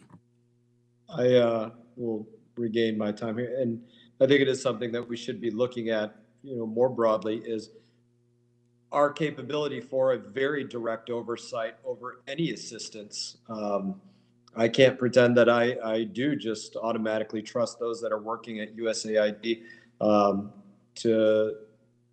to utilize the taxpayer dollars well. I'll just leave it at that. My time has expired. I yield. Gentleman's time has expired. Any further debate on the amendment? Ms. Jacobs of California. Well, thank you. Yeah, I just want to say that this amendment is very confusing and also unnecessary and duplicative, because we already have language about holding people accountable in the very next clause, and it encourages the United States government to use tools like the Global Magnitsky Act sanctions if they needed to hold people accountable who are using hunger as a weapon of war. I also think it's, to answer your previous question, Mr. Mast, it would be a violation of either the Anti-Deficiency Act or the Impoundment Act, depending which account it comes from, for the executive branch to not spend money that Congress has authorized. And so it would have to come back to us for that to happen. So we maintain control of that. With that, Would you yield, Ms. Jacobs? Sure. Yeah, and again, I just think this is a bigger conversation that we should be having as Congress about playing a larger role in each of those USAID authorizations. More specifically, I understand that there are people that work there in the agency. My simply wish for Congress would be that we hold the purse strings, that we be accountable users of the taxpayer dollars by not just sending it to the USAID agency, but really, I guess people don't like to be micromanaged, but micromanaging them a bit more. And I thank you for yielding me a moment. Well, thank you. I think many would argue that given the amount of mandatory spending requirements and earmarks we put in the USAID budget, we already do micromanage how they spend their money, but I will look forward to potentially working with you on some solutions to that in the USAID authorization bill that our committee will be working on. I yield back, Mr. Chair. Gentlelady yields back. Any further debate on the amendment? Hearing no further requests to speak, the question is on the Perry Amendment designated 753. We're going to take a vote by voice. All members, please unmute your microphones. All those in favor say aye. Aye. Aye. All those opposed, no. No. No. In the opinion of the chair, the nays have it, and the amendment is not agreed to. And without objection, the motion to reconsider is laid upon the table. For what purposes does the representative from Pennsylvania, Mr. Perry, seek recognition? Mr. Chairman, I have an amendment at the desk, number 754. Chairman, I reserve a point of order. Point of order is reserved, and the clerk shall distribute the amendment.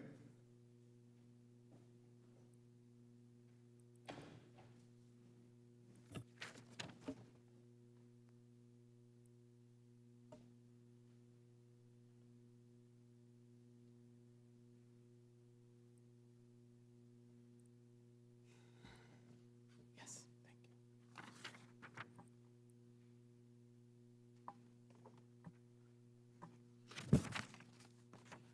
Has everyone received a copy of the amendment? Without a clerk shall report the amendment. Perry Amendment Number 754 to the amendment in the nature of a substitute to H.Res. 922. At the appropriate Without place. objection, further reading of the amendment will be dispensed with. The representative for Pennsylvania, Mr. Perry, is now recognized for 5 minutes in support of his amendment. Thank you, Mr. Chairman. This amendment simply adds the following clause to the bill, quote, whereas the pursuit of some so-called sustainable agricultural practices, specifically blanket bans of synthetic fertilizer and pesticides and prohibitions on fossil fuels, can lead to or worsen global food shortages, unquote. This amendment highlights the horrific circumstances that led to the complete collapse of the economy of the Democratic Socialist Republic of Sri Lanka, resulting in widespread unrest and the resignation of the President and Prime Minister of the country. The Sri Lankan government sacrificed the prosperity and well-being of its people in order to win over the approval of the green Western elites, obtaining a nearly perfect ESG score of 98.1. Among other green reforms, Sri Lanka instituted a ban on chemical fertilizers in an effort to promote organic farming in April of 2021. So that's a year ago, a little over a year ago. In announcing their intentions, the Minister of the Environment stated that they were saving the planet from our own geoengineering misuse, greed, and selfishness. By November of 2021, the ban was lifted, but the damage was already done. The nation had decimated its primary source of income, and its economy completely collapsed, with officials declaring bankruptcy earlier this month.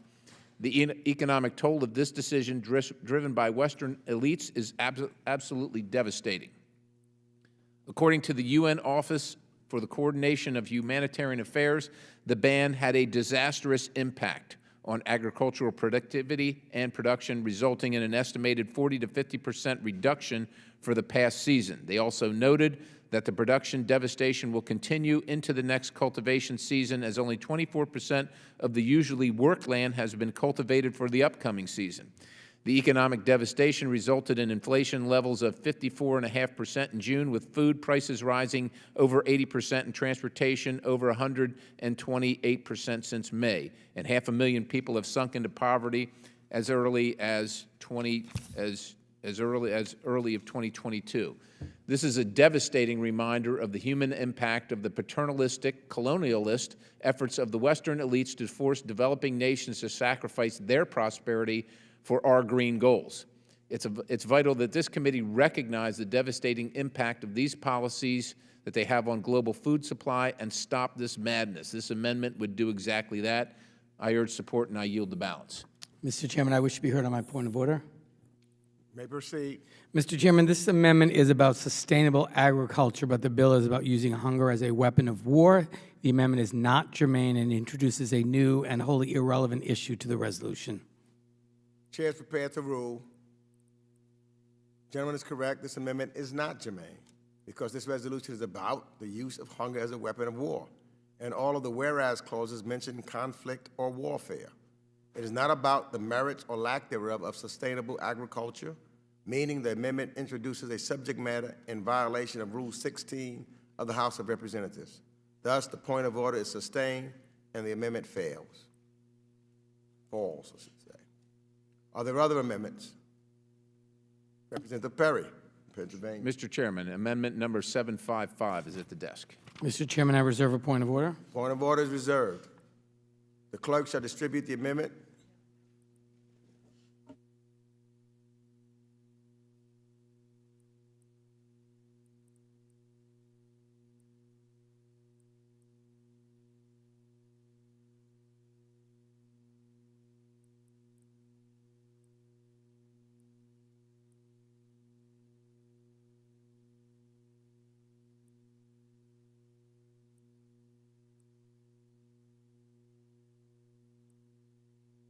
Clerk, please report the amendment. Perry Amendment Number 755 to the amendment in the nature of a substitute to H.Res. Without objection, further reading of the amendment will be dispensed with. And the representative from Pennsylvania, Mr. Perry, is now recognized. Thank you very much, Mr. Chairman. This amendment inserts a resolve clause that the U.S. government should use its influence, voice, and a vote at international financial institutions to discourage the adoption of sustainable agricultural practices, including the prohibition of the use of synthetic fertilizer and restricting the use of traditional energy sources. Similar to the last statement or an amendment, this amendment highlights the destructive synthetic fertilizer ban pursued by the Sri Lankan government at the risk of contagion if the U.S. government does not put its foot down and object to the international financial institutions coercing other developing nations down this road. Again, despite the fact that the fertilizer ban was only in place for 8 months, it drove the Sri Lankan economy to complete collapse, reduced production by 50 to 60%, and has resulted in less than a quarter of usable land being cultivated for the upcoming season.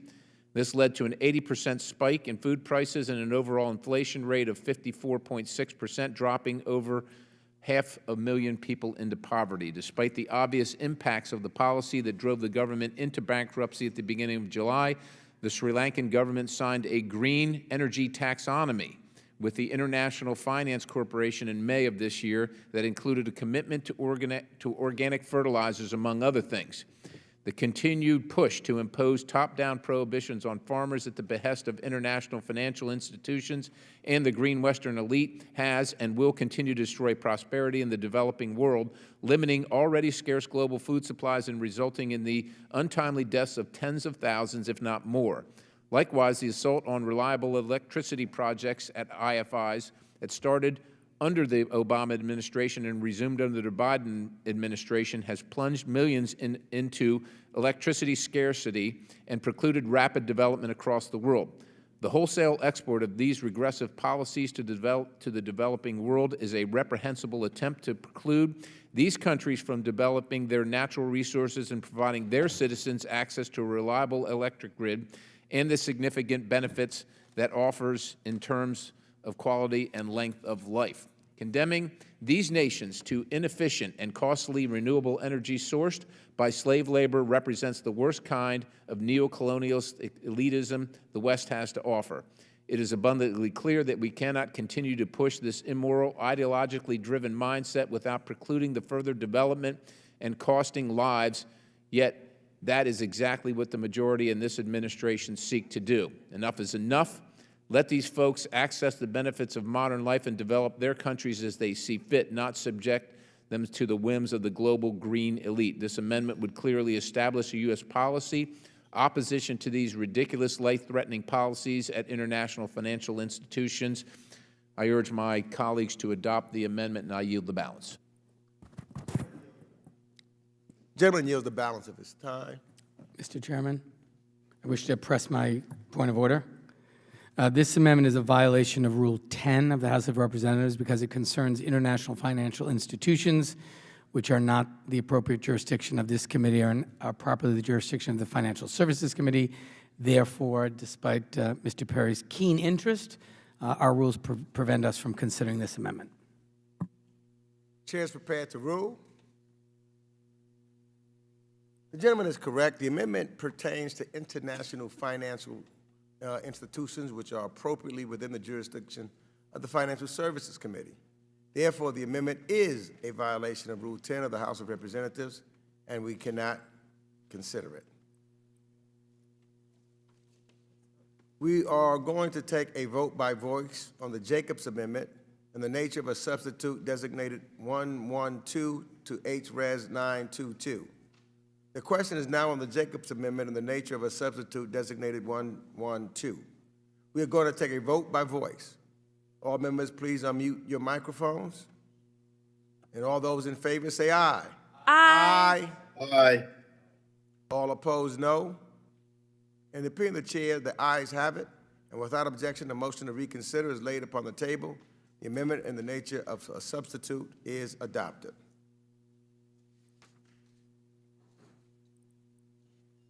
The question to report H.Res. 922 is amended, and with the recommendation that the resolution do pass as amendment.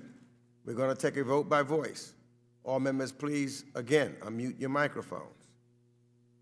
All those in favor say aye. Aye. Aye. Aye.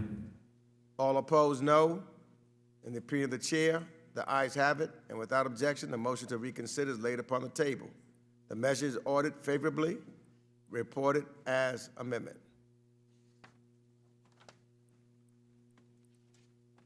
We now consider H.R.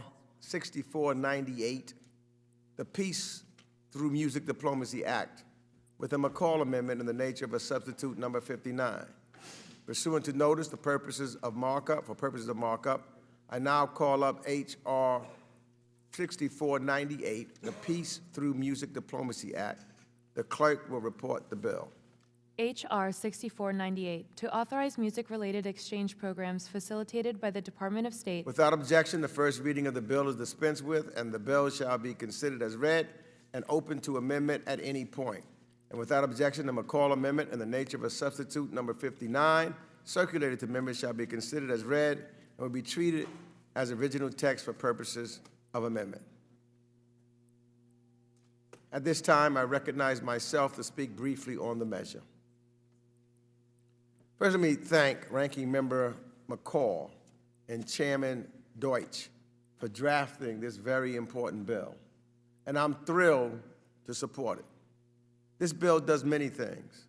It authorizes music-related exchange programs. It encourages the private sector to engage in these programs, and it calls on the State Department to come up with a strategy that advances conflict resolution and peace-building efforts through music-related exchange programs. Most importantly, the bill highlights the role of music in diplomacy. Music is unifying, universal, and it can be healing. Music is a part of every culture and found in all parts of the world. People-to-people musical exchanges are powerful tools that can be used to spread American values, diminish conflict, and build cross-cultural understanding to advance peace abroad. And I happen to have seen myself going to a concert where you had two conflicting countries, but they had music. They had different performers from each country, and it had that feeling of bringing them together. It is indeed universal, and we should encourage that kind of diplomacy. And that's why I ask everyone to join me in supporting this bill put forward by Mr. McCall and Mr. Deutsch. I yield back the balance of my time. Any other members wish to speak on this measure? Ms. Wagner from Missouri. Thank you, Mr. Chairman. I would also like to register my strong support for the ranking member's bill, the Peace Through Music Act, and urge all of my colleagues to support it. Cultural exchanges, they're the cornerstone of effective diplomacy and the key to building mutual trust and partnership. Sincere appreciation of your counterparts' history, their music, and their culture is the difference between a good diplomat and a great diplomat. When I had the privilege to represent the United States of America as U.S. Ambassador to Luxembourg, I found that music was an essential element of conducting diplomacy. I invited musicians and artists to join every dinner and event as possible, because it was that important in terms of the work that I needed to do on behalf of the United States government. My Luxembourgish counterparts and I may have disagreed on certain policy matters, and we frequently did, but we all agreed on music, art, and culture. It was something on which we could build trust and accord. And every diplomat knows that the global dominance of American culture, especially our music, significantly extends the reach of the State Department.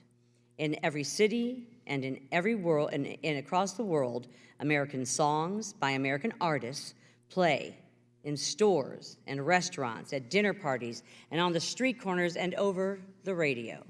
It's hard to overstate the importance of music in contributing to a global understanding of our optimistic and joyful culture, our openness, and our dynamism.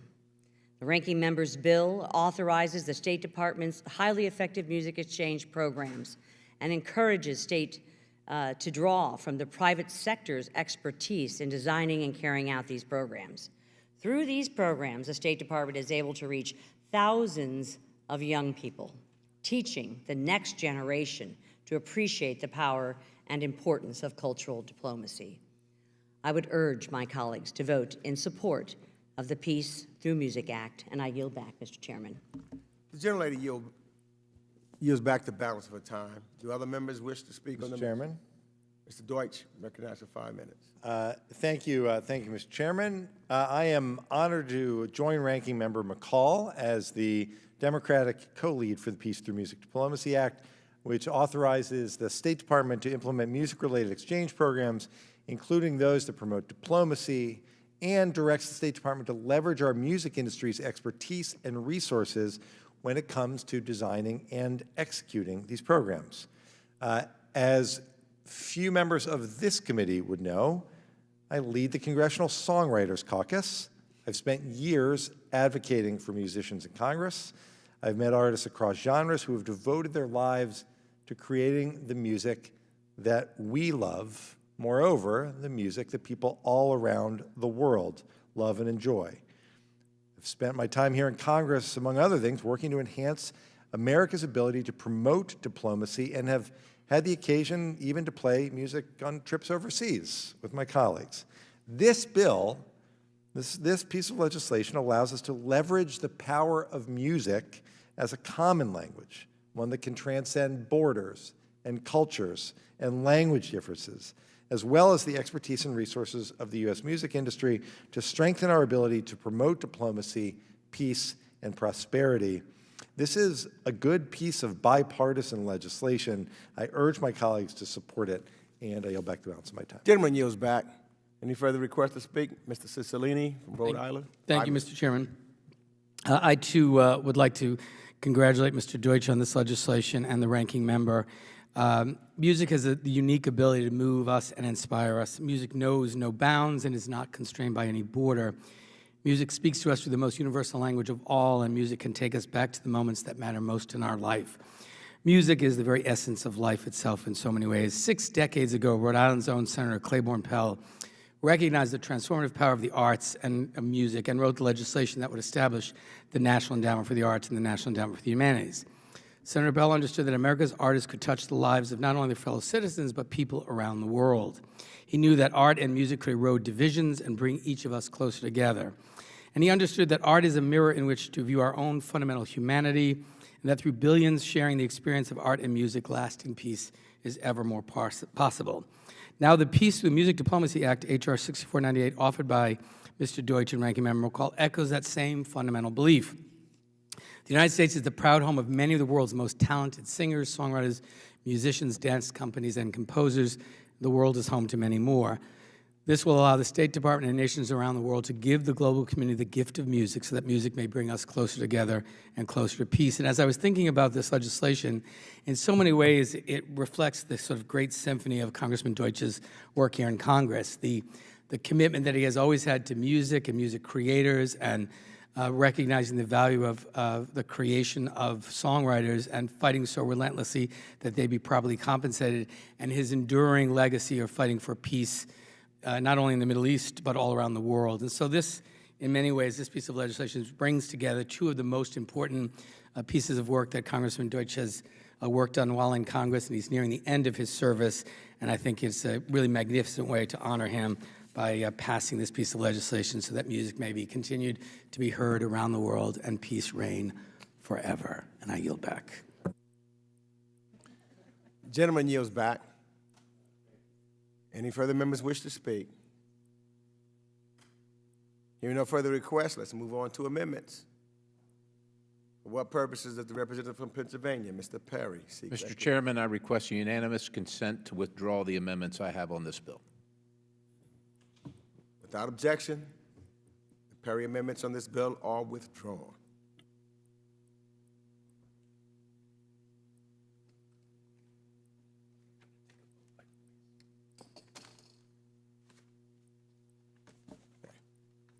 Hearing no further requests to speak, well, we're going to take a vote by voice. All, please unmute your microphones. And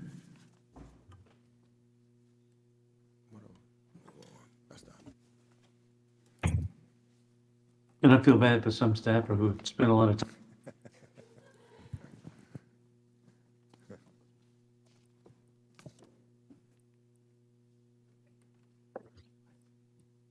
And we hear an aye.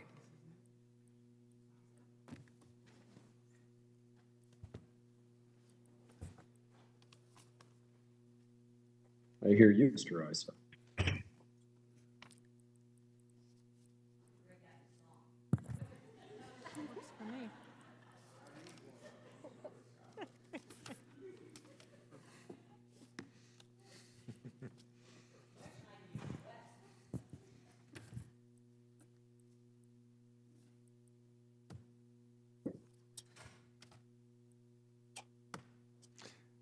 Gilbert and Sullivan from the ambassador, please.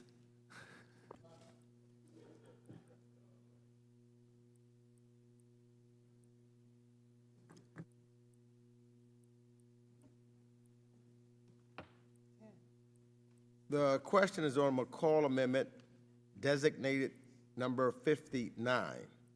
A recorded vote is ordered. A voice vote is ordered. And then report. The ANS and then report.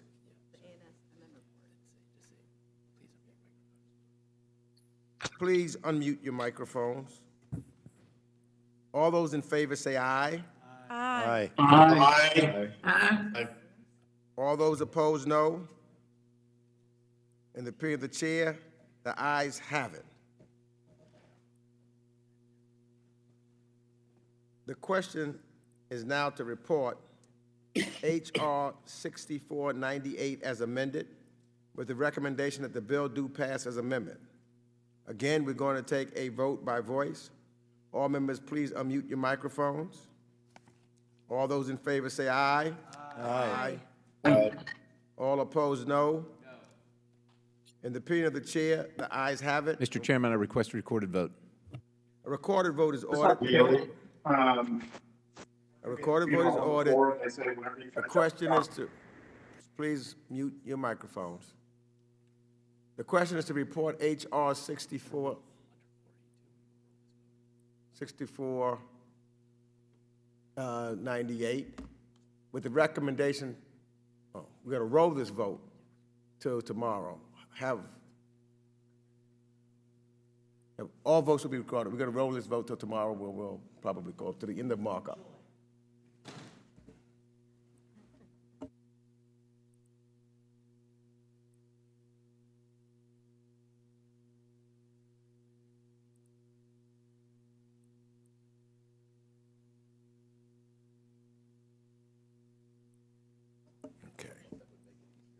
We now consider H.R. 7240, the Reinforcing Education Accountability and Development Act.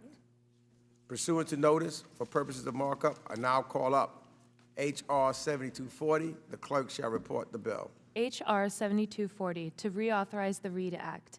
Be it enacted. Without objection, the first reading of the bill is dispensed with, and the bill shall be considered as read and open to amendment at any point. At this time, I recognize myself to speak briefly on the measure. I want to thank Chairwoman Bass and Ranking Member Smith for drafting this important and timely bill, and I'm excited to support it. The READ Act was first signed into law in 2017.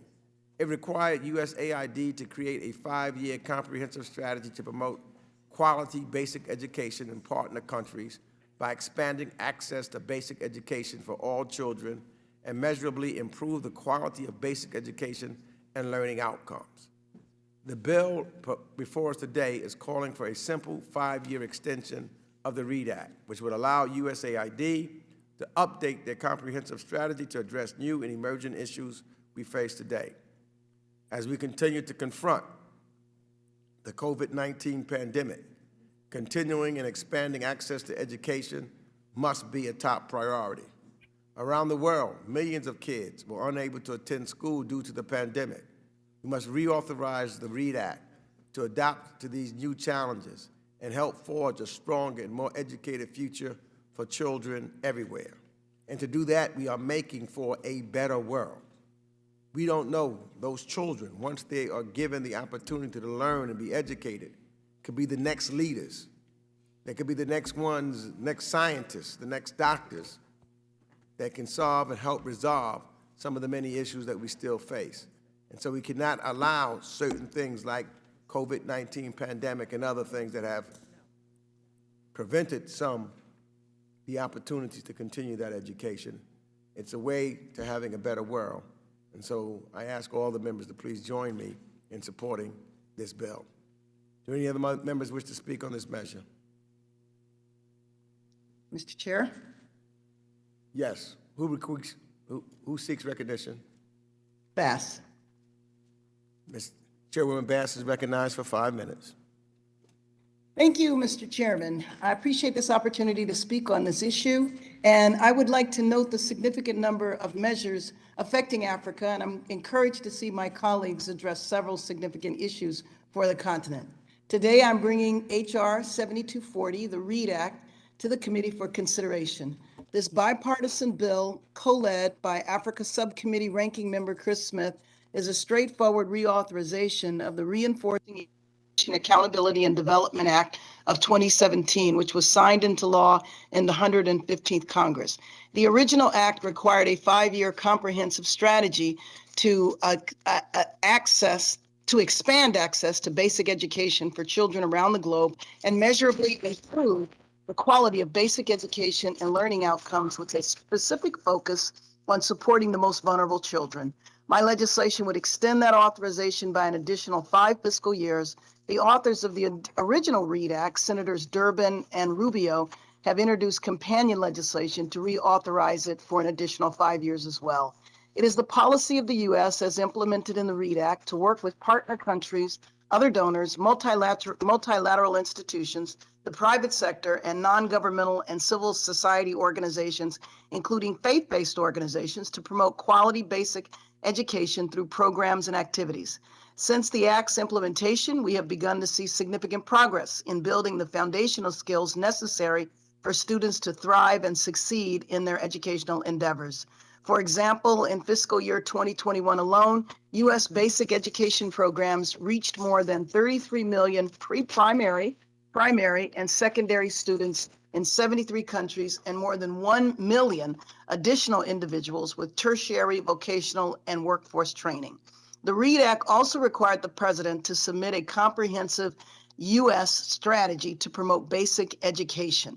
The U.S. government strategy on international basic education emerged from this effort and was designed to promote basic education in partner countries for all children, particularly children from vulnerable groups, and measurably improve the quality of basic education and achievement of key learning outcomes.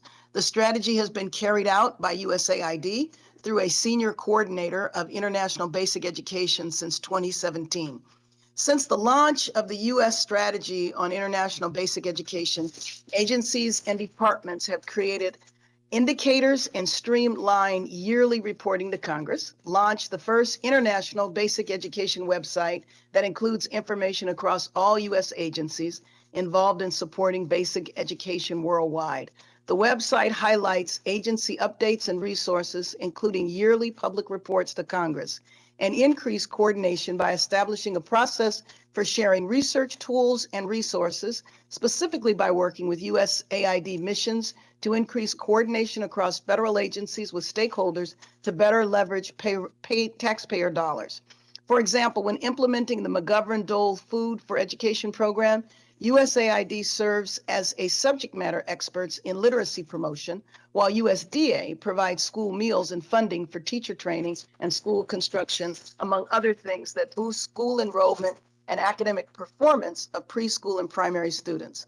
Although the READ Act has seen initial success, our partners at USAID and other federal agencies require time to update the strategy and adapt it to new and emerging issues in global education, such as COVID-19 pandemic, which closed schools and resulted in learning loss around the world. USAID has begun consulting implementing partners and think tanks at the working and local levels to update the strategy, and they plan to have a full rollout by September. This update will focus on equitable learning outcomes and joint reporting on global learning poverty from COVID-19, among other issues. I also encourage your support of H.Res 922, condemning the use of hunger as a weapon of war as the Horn of Africa and the Sahel face one of the greatest food insecurity challenges across the globe in recent memory. I further encourage your support for the MCC Eligibility Expansion Act so that MCC can reach more developing countries to meet its mission, and for Keeping Girls in School Act to establish secondary education programming at USAID for adolescent girls worldwide. And I yield the balance of my time. Gentlelady yields the balance of her time. Any further requests to speak?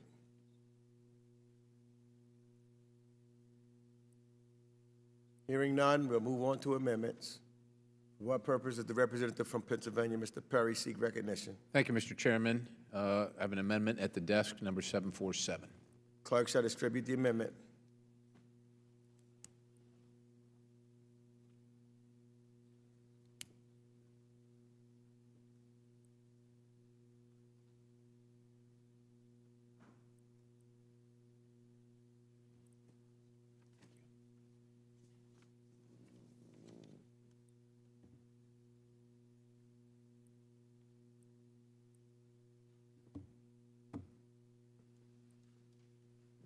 Has everyone received the copy of the amendment? Without objection, further reading the, well, please report the amendment. Perry Amendment Number 747 to H.R. 7240. At the end of the bill, add the following. Without objection, further reading of the amendment will be dispensed with.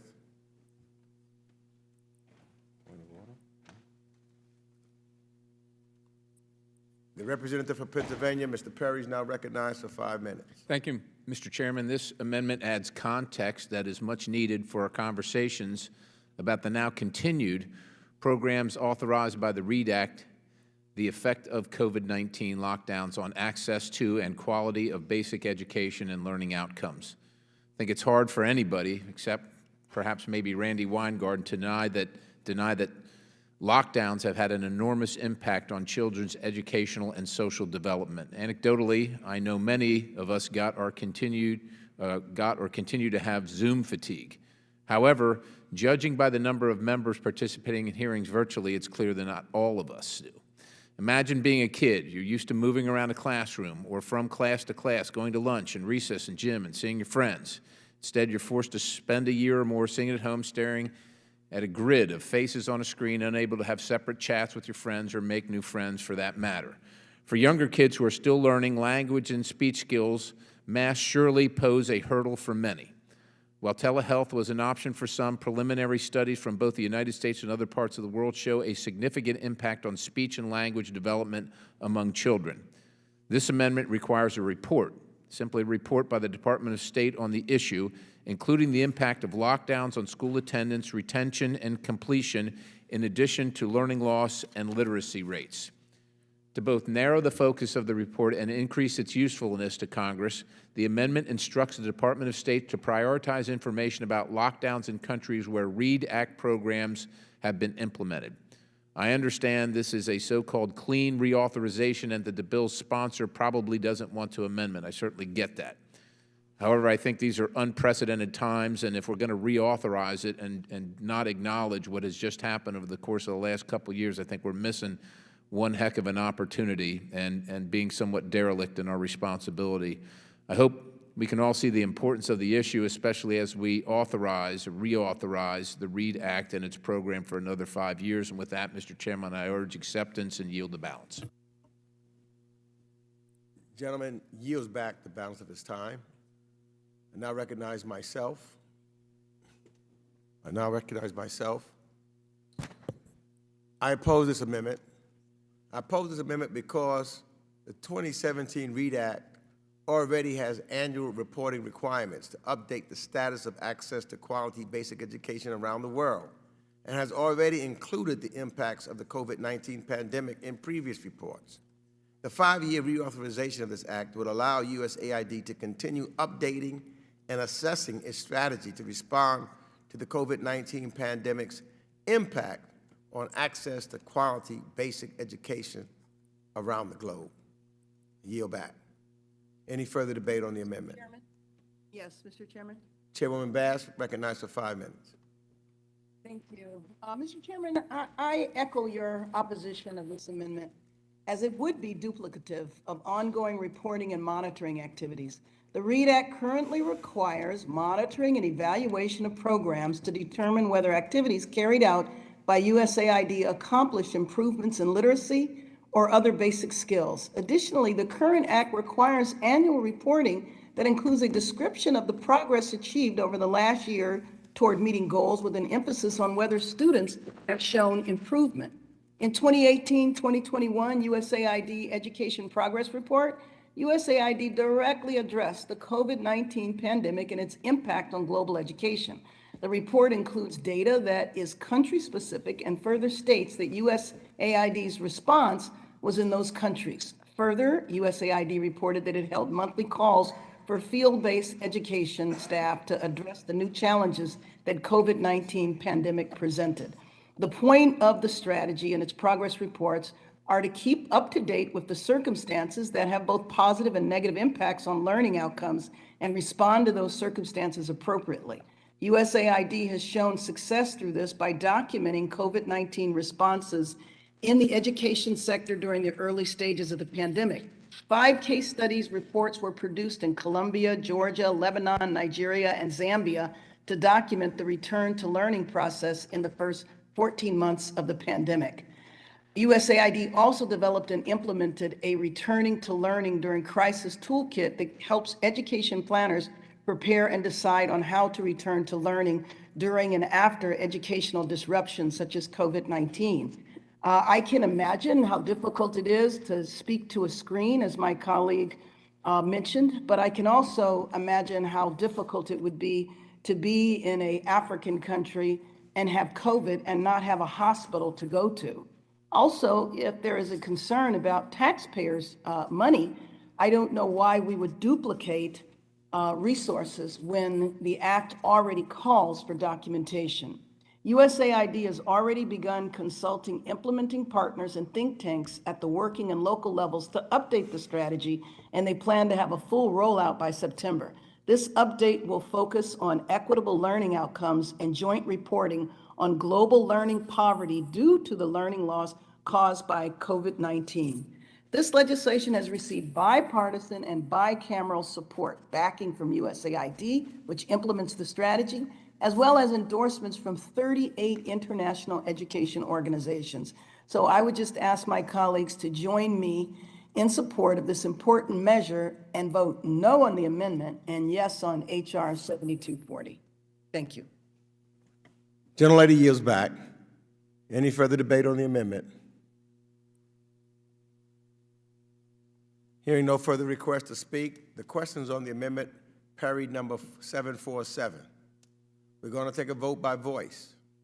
All members, please unmute your microphones. All those in favor say aye. Aye. Aye. All those opposed, no. No. No. No. In the opinion of the chair, the noes have it, and the amendment is not agreed to. And without objection, the motion to reconsider is laid upon the table. We will now consider H.R. 4134, the Keeping Girls in School Act, with a Houlihan amendment in the nature of a substitute number 92. Pursuant to notice, for purposes of markup, I now call up H.R. 4134, Keeping Girls in School Act. The clerk shall report the bill. H.R. 4134, to support empowerment, economic security, and educational opportunities for adolescent Without girls. objection, the first reading of the bill to dispense with. And without objection, the bill shall be considered as read and open to amendment at any point. Without objection, the Houlihan Amendment in the nature of substitute number 92, previously circulated to members, shall be considered as read and will be treated as original text for purposes of the amendment. And at this time, I recognize myself to speak briefly on the measure. I strongly support H.R. 4134, a bipartisan bill supporting education for adolescent girls around the world, authored by Representative Frankel. This bill builds upon the fundamental pillar that equal access to quality basic education is a key tool for women and girls throughout the world to embrace, to both enhance economic growth and development, as well as lower the risk for violence and instability. This legislation authorizes USAID to form agreement to support adolescent girls' access to quality secondary education, with a strong focus in countries where adolescent girls are significantly more likely to drop out of school than boys. As we continue to contend with the broad-ranging and devastating impacts of the COVID-19 pandemic, we must not forget the women and girls in historically marginalized and vulnerable communities around the world who have struggled to remain in school. Regardless of your gender or where you live, every child deserves the opportunity to receive a quality education that will allow them to invest in themselves and in their communities. I strongly support this bill. It's a very important bill. It's a bill that I think that people can follow. Just think of us in the United States of America. For years, women did not have the opportunity to get the kind of education and to participate in our society. We have a much better society because of the education of women and their inclusion in our society. And those where they're denied that opportunity, you'll see in many of those countries, they don't have diplomatic or democratic institutions. We see where those countries are suffering because they're leaving some of the most brilliant minds on the sideline. It is very important to make sure that we are educating women and girls, and that every opportunity that we have to do that, and every time we get a chance to message that to anyone, that it is done. It is what will get and make this a better place for everyone to live. So I hope everyone joins me unanimously in supporting this measure. Do any other members wish to speak on this measure? Mr. Chairman. Mr. Chairman, I seek recognition on the bill. Ms. Houlihan, recognized for 5 minutes. Sorry, apologies. Thank you, Mr. Chairman, and thank you for the very kind words about Representative Frankel's bill and my motion in the form of amendment in the form of a substitute. For millennia, women and girls have been denied access to education, and even today, they face barriers that prevent them from completing their education, even if they're fortunate enough to begin it. Nearly 130 million girls worldwide are not enrolled in school. The ongoing COVID-19 pandemic has worsened this crisis, and according to recent UN reporting, 11 million girls globally may not return to school because of COVID-related disruptions in their education. Women make up more than 2/3 of the world's 796 million illiterate people. In Cambodia, 48% of rural women are illiterate compared to just 14% of rural men. And why? According to global statistics, just 39% of rural girls attend secondary schools. This is far fewer than rural boys at 45, urban girls at 59, and urban boys at 60%.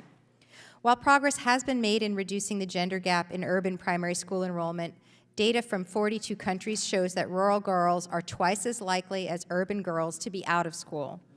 In Pakistan, a half-kilometer increase in the distance to school will decrease a girl's enrollment by 20%. In Egypt, Indonesia, and several African countries, building local schools in rural communities increases girls' enrollments. Especially in this committee, we talk a lot about the need to increase girls' access to education, but it's important to understand why this is so important and the astounding impact it can have on the broader community. Data from 68 countries indicates that a woman's education is a key factor in determining a child's survival. Vast improvements have seen the mortality rates of children decline in those less than 5 years old since 1990, but rural rates are unusually much higher than urban ones. Children of mothers with no education in the Latin American and Caribbean region are 3.1 times more likely to die than those with mothers who have secondary or tertiary education, and 1.6 times more likely to die than those whose mothers have had a primary level of education. Furthermore, rural women's deficits in education have long-term implications for poverty reduction. Every additional year of primary school increases a girl's eventual wages by 10 to 20%. It also encourages them to marry later and leaves them less vulnerable to violence. These statistics are devastating, but can be dramatically improved if we simply put our minds to it. And that's why I'm so proud to be an original co-sponsor of H.R. 4134, Keeping Girls in School Act, and in introducing this amendment in the form of a substitute on behalf of my friend, the lead sponsor of the bill, Representative Lois Frankel. The Keeping Girls in School Act is critical and straightforward legislation that would ensure that every girl around the world would have access to education in order to realize her own ambitions and to play an important and vital and active role in determining her own future. Specifically, this bill would direct USAID to address the challenges that adolescent girls face in accessing quality secondary education in countries where girls are disproportionately more likely to drop out of schools than boys. These challenges include the lack of safety at schools or traveling to school and online, including harassment or other forms of physical, sexual, or psychological violence, childhood and early and forced marriage, female genital mutilation, distance from secondary school, and inadequate sanitation facilities and products available at secondary schools. Lastly, early pregnancy and motherhood as well are addressed. The bill also authorizes international development projects to improve safe and inclusive and quality education opportunities for girls by combating the challenges that girls face in successfully transitioning to and remaining enrolled in and completing secondary school. And finally, it requires an updated U.S. global strategy to empower adolescent girls that is informed by consultation with relevant U.S. government and congressional authorities, U.S. and international civil society, and the multilateral organizations that have expertise in women's empowerment and gender equality.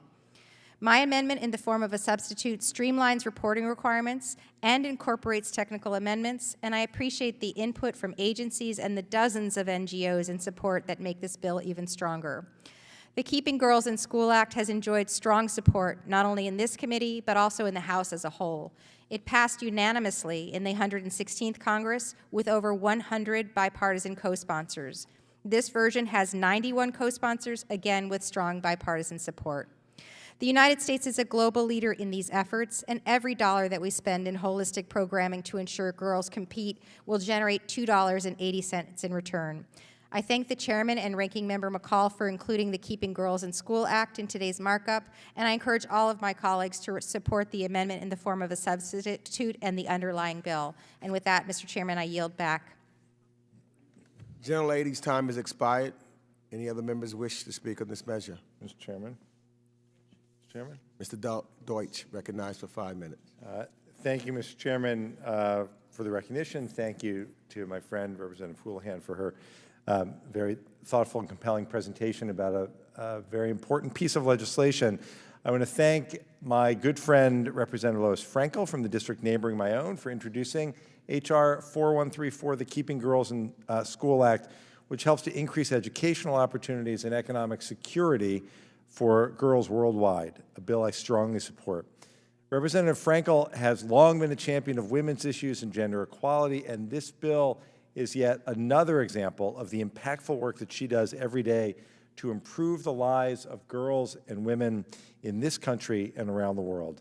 This bill has broad bipartisan support when it easily passed the House in the last Congress, and I strongly urge all of my colleagues to support this fine piece of legislation again today. I yield back. Gentleman yields back. Anyone else wish to speak on this measure? Hearing no further requests to speak, let's move on to amendments.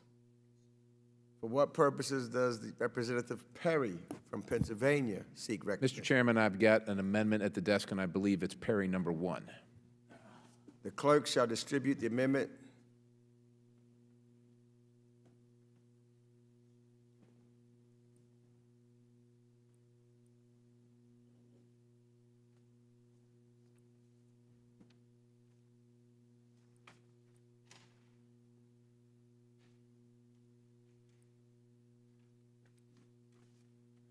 Has everyone received a copy of the amendment? The clerk will please report the amendment. Perry Amendment Number 1 to the amendment in the nature of a substitute to H.R. Without 41. objection, further reading of the amendment will be dispensed with. The representative for Pennsylvania, Mr. Perry, is now recognized for 5 minutes in support of his amendment.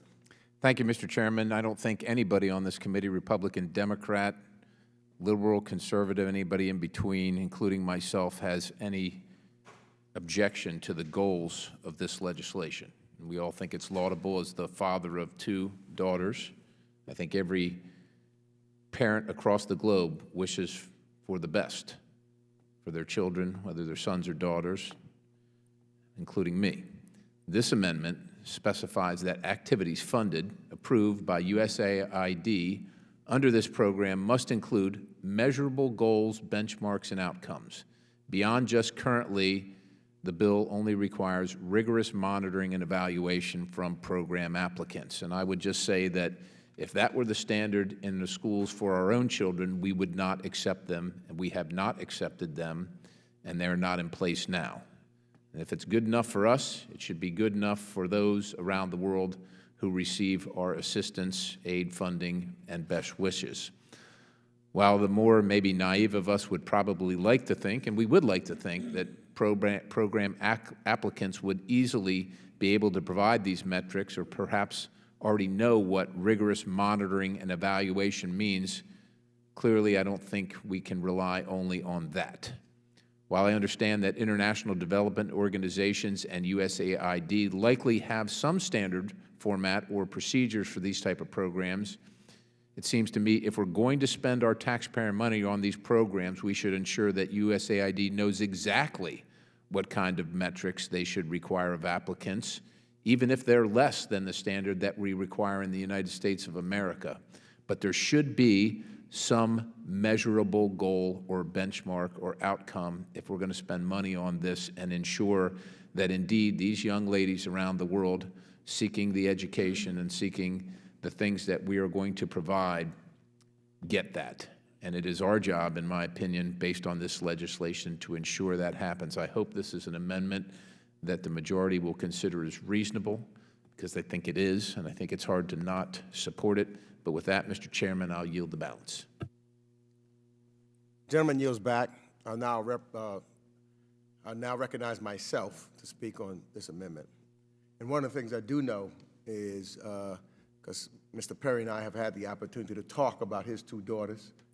I have 3 daughters and 2 granddaughters, and I know how serious he is and how loving he is of his family and his daughters to try to make sure that they have everything that's needed so they can move forward. And I respect him for that being a strong father in that regards.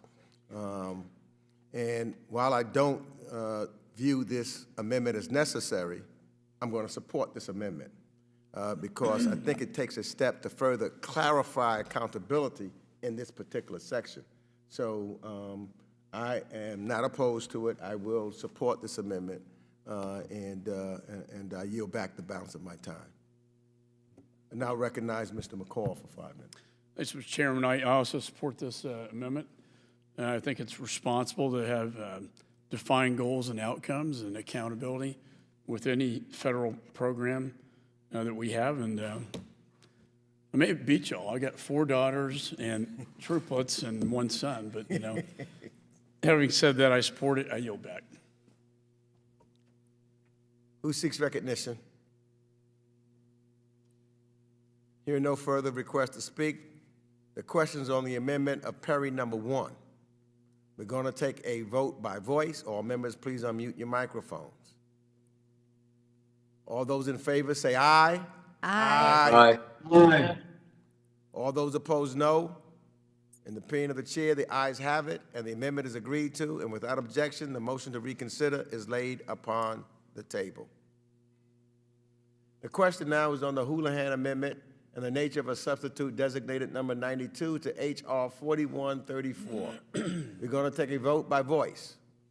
All members, again, unmute your microphones. All those in favor say aye. Aye. Aye. All opposed, no. In the opinion of the chair, the ayes have it, and without objection, the motion to reconsider is laid upon the table. The question now is to report H.R. 4134, Keeping Girls in School Act as amended, with the recommendation that the bill do pass as amended. We're going to take a vote by voice. All members, again, unmute. All those in favor say aye. Aye. Aye. All opposed, no. In the opinion of the chair, the ayes have it, and without objection, the motion to reconsider is laid upon the table. We're going to return now to H.R. 7240, which we did not voice vote when it first arose. The question is to report H.R. 7240 with a recommendation that the bill do pass. Again, we're going to do a vote by voice. Unmute microphones. And all those in favor say aye. Aye. Aye. Aye. All opposed, no. In the opinion of the chair, the ayes have it, and without objection, the motion to reconsider is laid upon the table.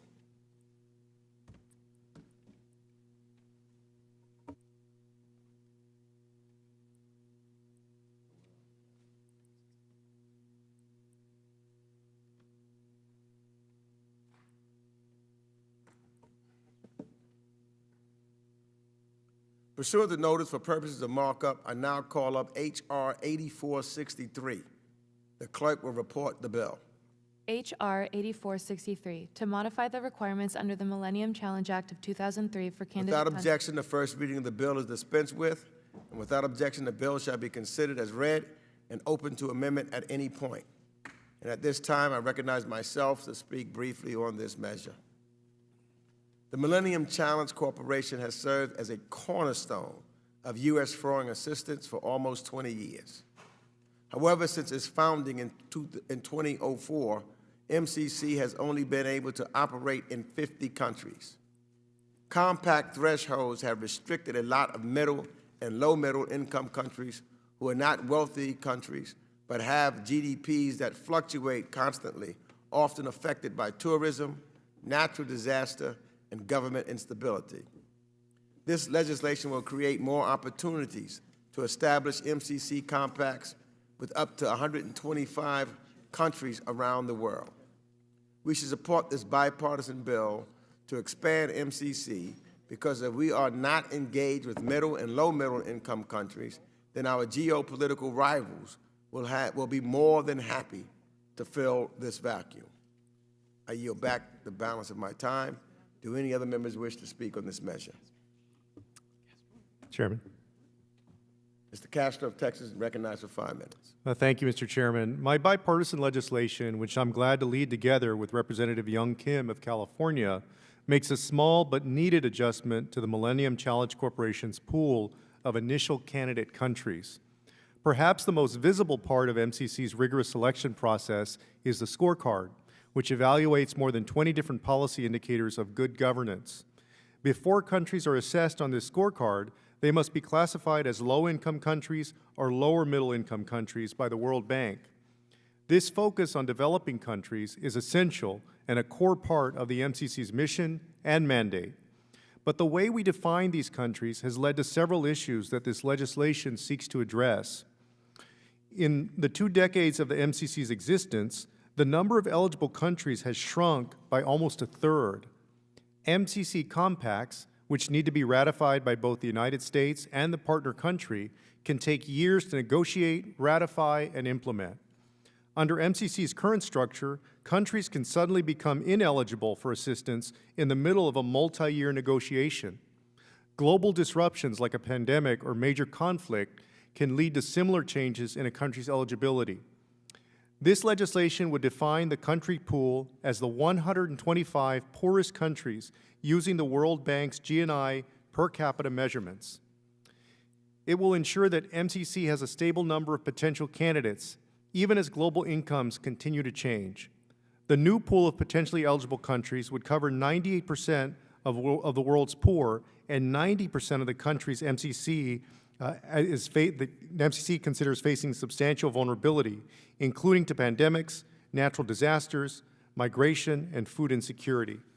The MCC Eligibility Expansion Act includes key safeguards to protect the MCC's development mandate and ensure that newly eligible countries do not crowd out support to low and lower middle income countries.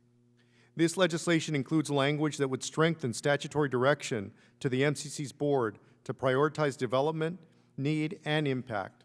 It would also require all potential candidate countries to identify appropriate national contributions during compact negotiations, meaning wealthier countries would pitch in more.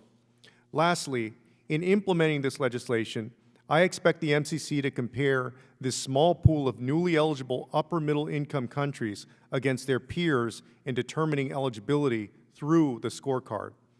This bill would provide the MCC with more certainty and stability when it chooses to pursue a compact. It makes no changes to the scorecards or to the other necessary criteria that countries need to meet, including criteria on democracy and the rule of law.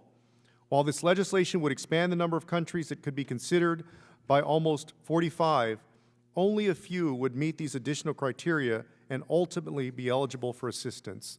And that's by design. When Congress established the MCC, we intended it to be a highly selective agency which would reduce global poverty through partnership with the best governed developing countries.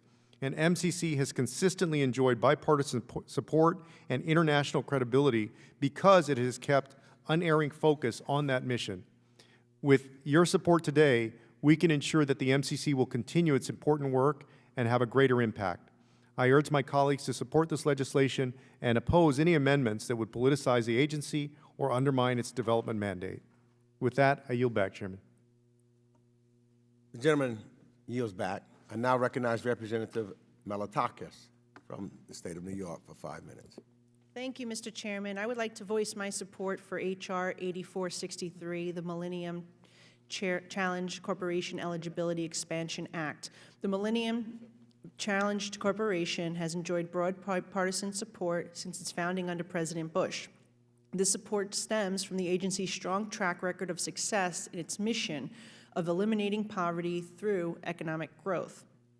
The agency is extremely selective, choosing to partner only with countries that pass its strict eligibility criteria that include high standards for democracy, economic freedom, and respect for human rights. Across the globe, we are seeing new and dire challenges, including natural disasters, rising migration, and food insecurity being faced by countries who are on the path towards development. We must ensure that these countries are capable of their own sustainability and viability, but we must also be able to guide them and assist to the best of our abilities. To target poverty, the Millennium Challenge Corporation only selects countries that fall below a certain income threshold. Since its founding, the number of countries eligible for partnerships based only on financial standards has dwindled to close to 80. The MCC Eligibility Expansion Act would expand the MCC's candidate pool to the world's 125 poorest countries as classified by the World Bank. This would allow the agency more flexibility to effectively address poverty wherever it exists. It would also add stability to MCC's projects, since it would remove the risk that countries could change income categories during compact development. For these reasons, I urge my colleagues to strongly support this measure, and I'm very proud to join Chairman Castro in co-sponsoring it. Thank you, and I yield back. The gentlelady yields back. Anyone else seek recognition? Hearing no further requests, let's move on to amendments. For what purposes does Representative from Pennsylvania, Mr. Perry, seek recognition? Mr. Chairman, I've got an amendment at the desk. It appears to be number 756. Clerk shall distribute the amendment.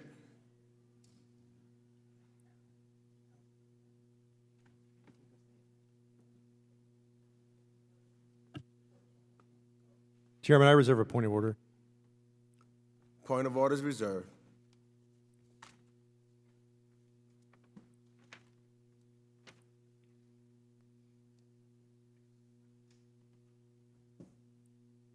Has everyone received a copy of the amendment? The clerk will please report the amendment. Perry Amendment Number 756 to H.R. 8463. Without objection, further reading of the amendment will be dispensed with.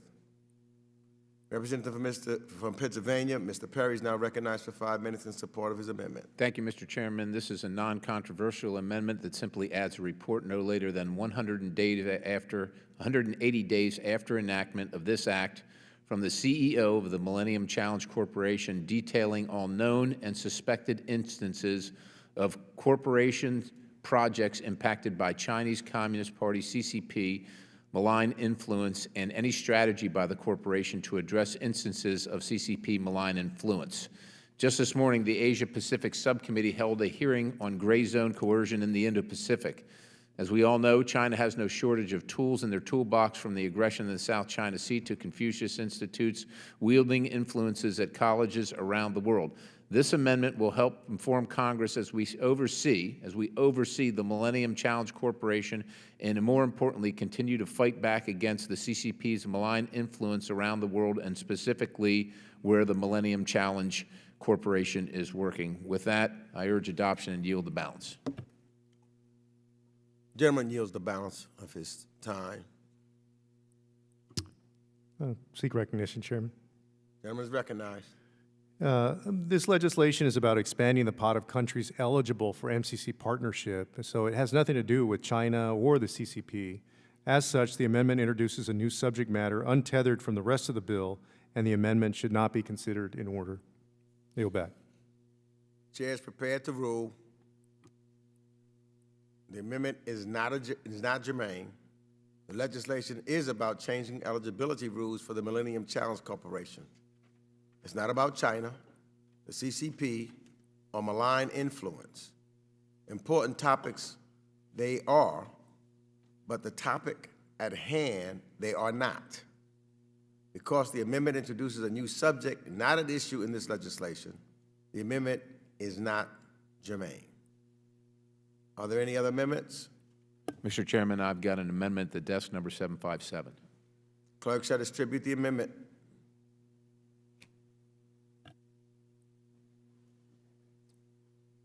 Chairman, I reserve a point of order. Point of order is reserved.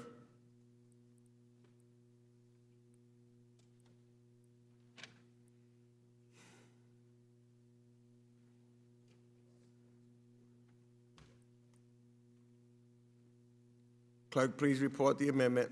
Perry Amendment Number 757 to H.R. 8463. Add at the end the Without following. objection, further reading of the amendment will be dispensed with. Representative from Pennsylvania is now recognized for 5 minutes in support of his amendment. Thank you, Mr. Chairman. Unfortunately, it's become a pattern of the far left that they attempt to insert unrelated climate objectives into every facet of domestic and international policy. The Millennium Challenge Corporation was created to fund projects that help lift countries out of poverty, not advance so-called clean energy and sustainable so-called goals that we see global elites push from their beachfront properties. Let's be honest here.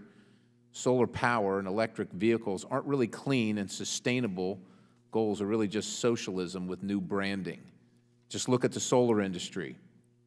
It's highly reliant on polysilicon sourced from China, especially from East Turkestan, which is home to 4 of the 5 largest polysilicon factories in the world. Congress has repeatedly acknowledged the atrocities perpetrated against the Uyghur population, but in legislation like this, we can't seem to do anything about it. We're unwilling to do anything about it. This amendment is just another way for Congress to assert that taxpayers' money should not be diverted for unintended purposes, specifically for these projects that don't meet the mark. Urge adoption and yield the balance.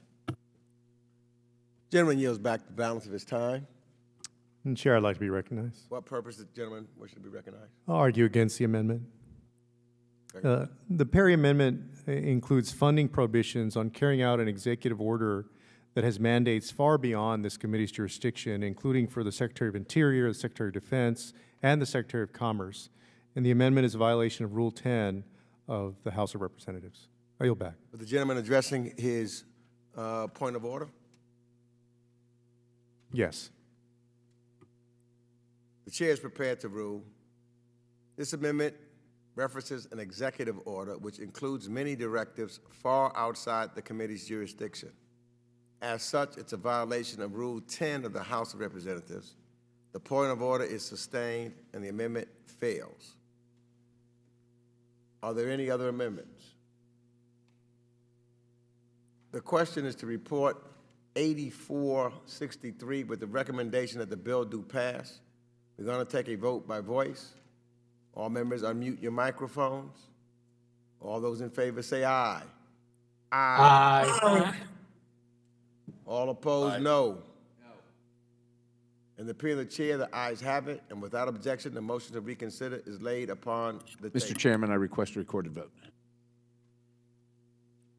Recorded vote is ordered. The question is to report H.R. Oh, that's right.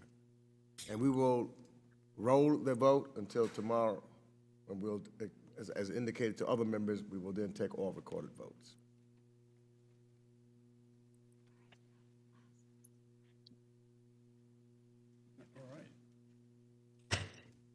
We'll now consider H.R. 6455, the Prosper Africa Act, with a McCall Amendment in the nature of substitute number 69. Pursuant to notice, for purposes of markup, I now call up H.R. 6455, the Prosper Africa Act. The clerk will report the bill. H.R. 6455, to promote, facilitate, and increase two-way trade and investment between the United States and Africa. Without objection, the first reading of the bill is dispensed with, and the bill shall be considered as read and open to amendment at any point. And without objection, the McCall Amendment in the nature of a substitute designated number 69, circulated to members, shall be considered as read and will be treated as original text for purposes of amendment. And at this time, I recognize myself to speak briefly on this measure.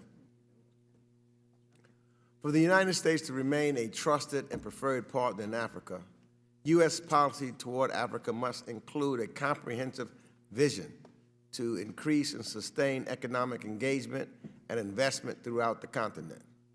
Since Prosper Africa was established in 2019, the United States has renewed its focus on providing U.S. businesses the tools needed to navigate diverse African markets. It is clear the United States must, as a national security imperative, compete strategically in a region that offers so much opportunity for our private sector, both at home and abroad. What the U.S.-Africa Economic Engagement Act will do is codify Prosper Africa and help the administration capitalize on efforts underway by the state, USAID, and other departments and agencies to deepen economic ties with African partners. This bill will require the administration to develop a strategy, submit comprehensive reports to Congress for 7 years, and establish a leadership committee and advisory council that will provide important strategic guidance to make Prosper Africa successful. I am honored and proud to be a co-sponsor of this important piece of legislation, which was introduced, and I thank him for his understanding to connect and being involved, and that the United States has to step up on the continent of Africa, by my friend and colleague, Ranking Member McCall, as well as Mr. Smith and Chairwoman Bass, who I know both chair and ranking member of that committee, is focused on this continent, and I would hope that all of us can join hands in supporting this bill. And with that, I now recognize, I yield back the balance of my time, and I recognize Ranking Member Michael McCall for 5 minutes. Thank you, Mr. Chairman. And I think we all recognize the significance of Africa. It's the fastest growing population of any continent. And we all recognize the presence of China in the region through the Belt and Road Initiative, as demonstrated by 20 African nations abstaining from the UN Security Council with respect to Russian aggression in Ukraine. That demonstrates alone the grip that China has over 20 of those countries. I've often been told by ambassadors from Africa, why are you dealing with the Chinese? Why are you working with them? And why are you letting yourself into a debt trap? And the answer, quite frankly and sadly, is because you're not there.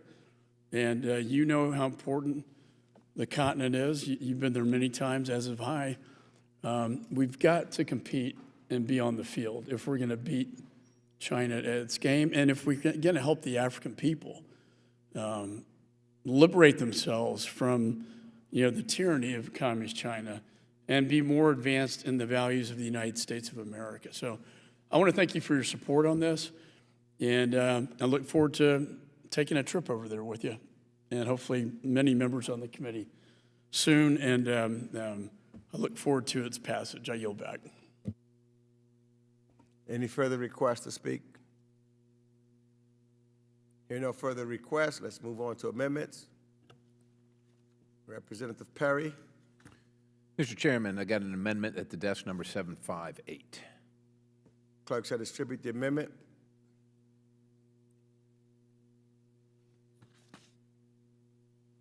I reserve a point of order, Chairman.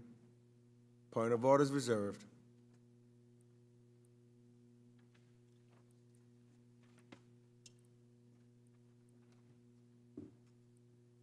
Has everyone received a copy of the amendment? The clerk will please report the amendment. Perry Amendment Number 758 to the amendment in the nature of a substitute to H.R. 6455. Without objection, further reading of the amendment will be dispensed with.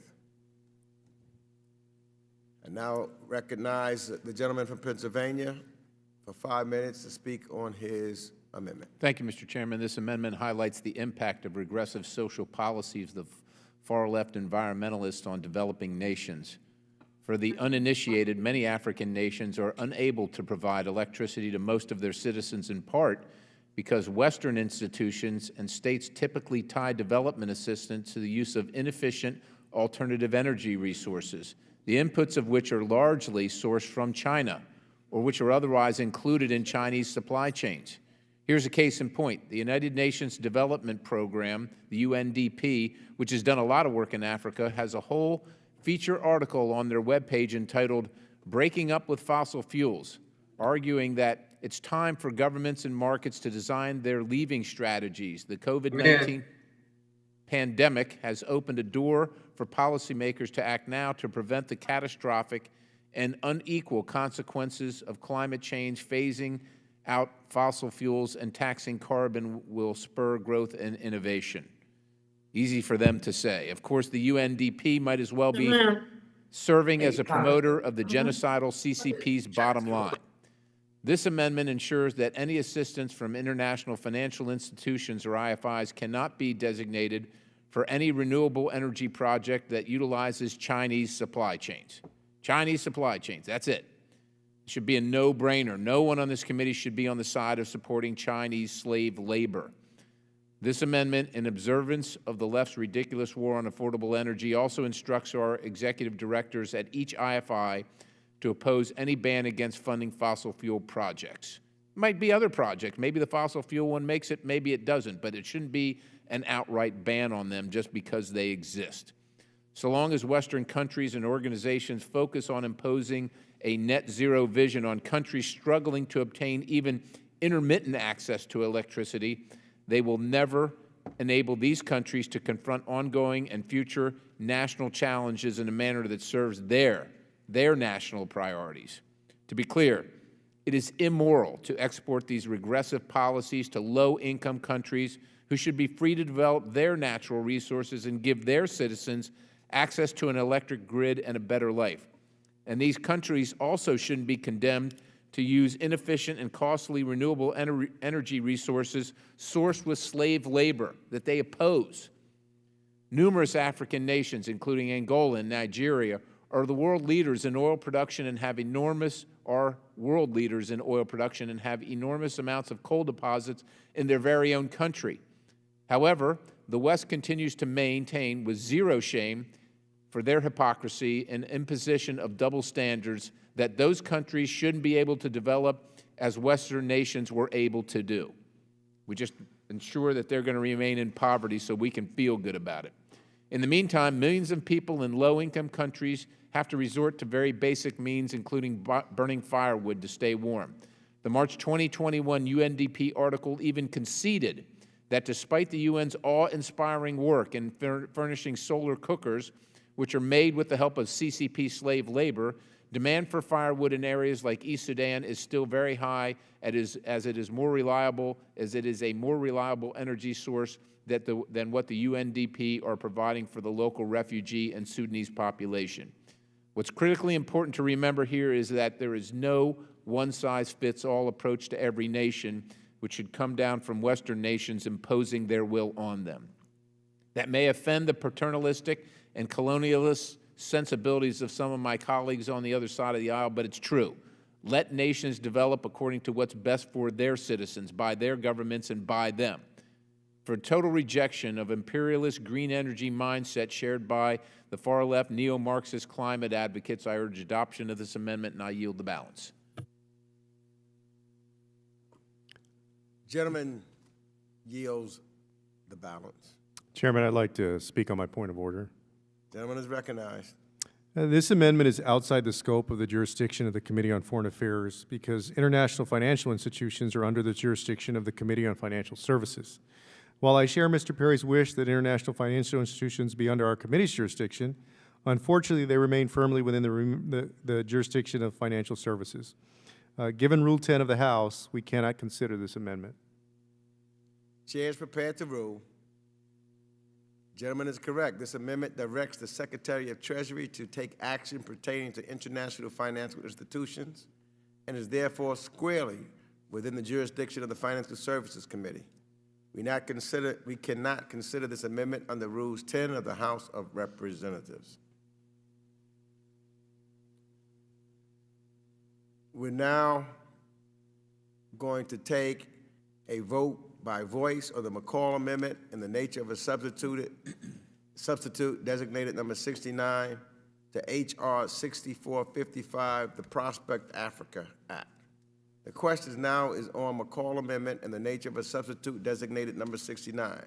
And we're going to take a vote by voice. All members, unmute your microphone. All those in favor say aye. Aye. Aye. Aye. Aye. Aye. All opposed, no. In the opinion of the chair, the ayes have it. And without objection, the motion to reconsider is laid upon the table. The amendment in the nature of a substitute is adopted.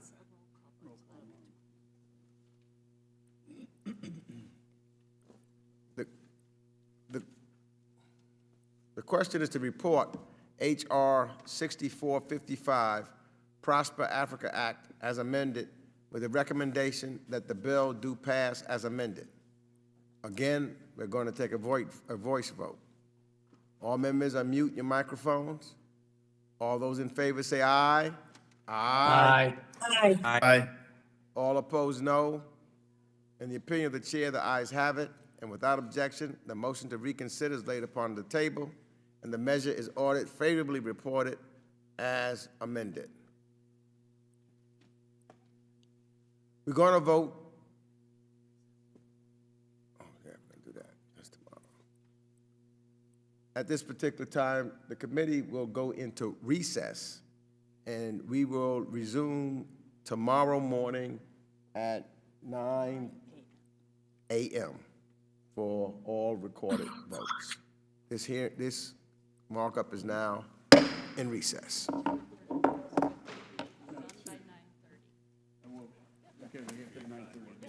True. Those are true. Yes, sir.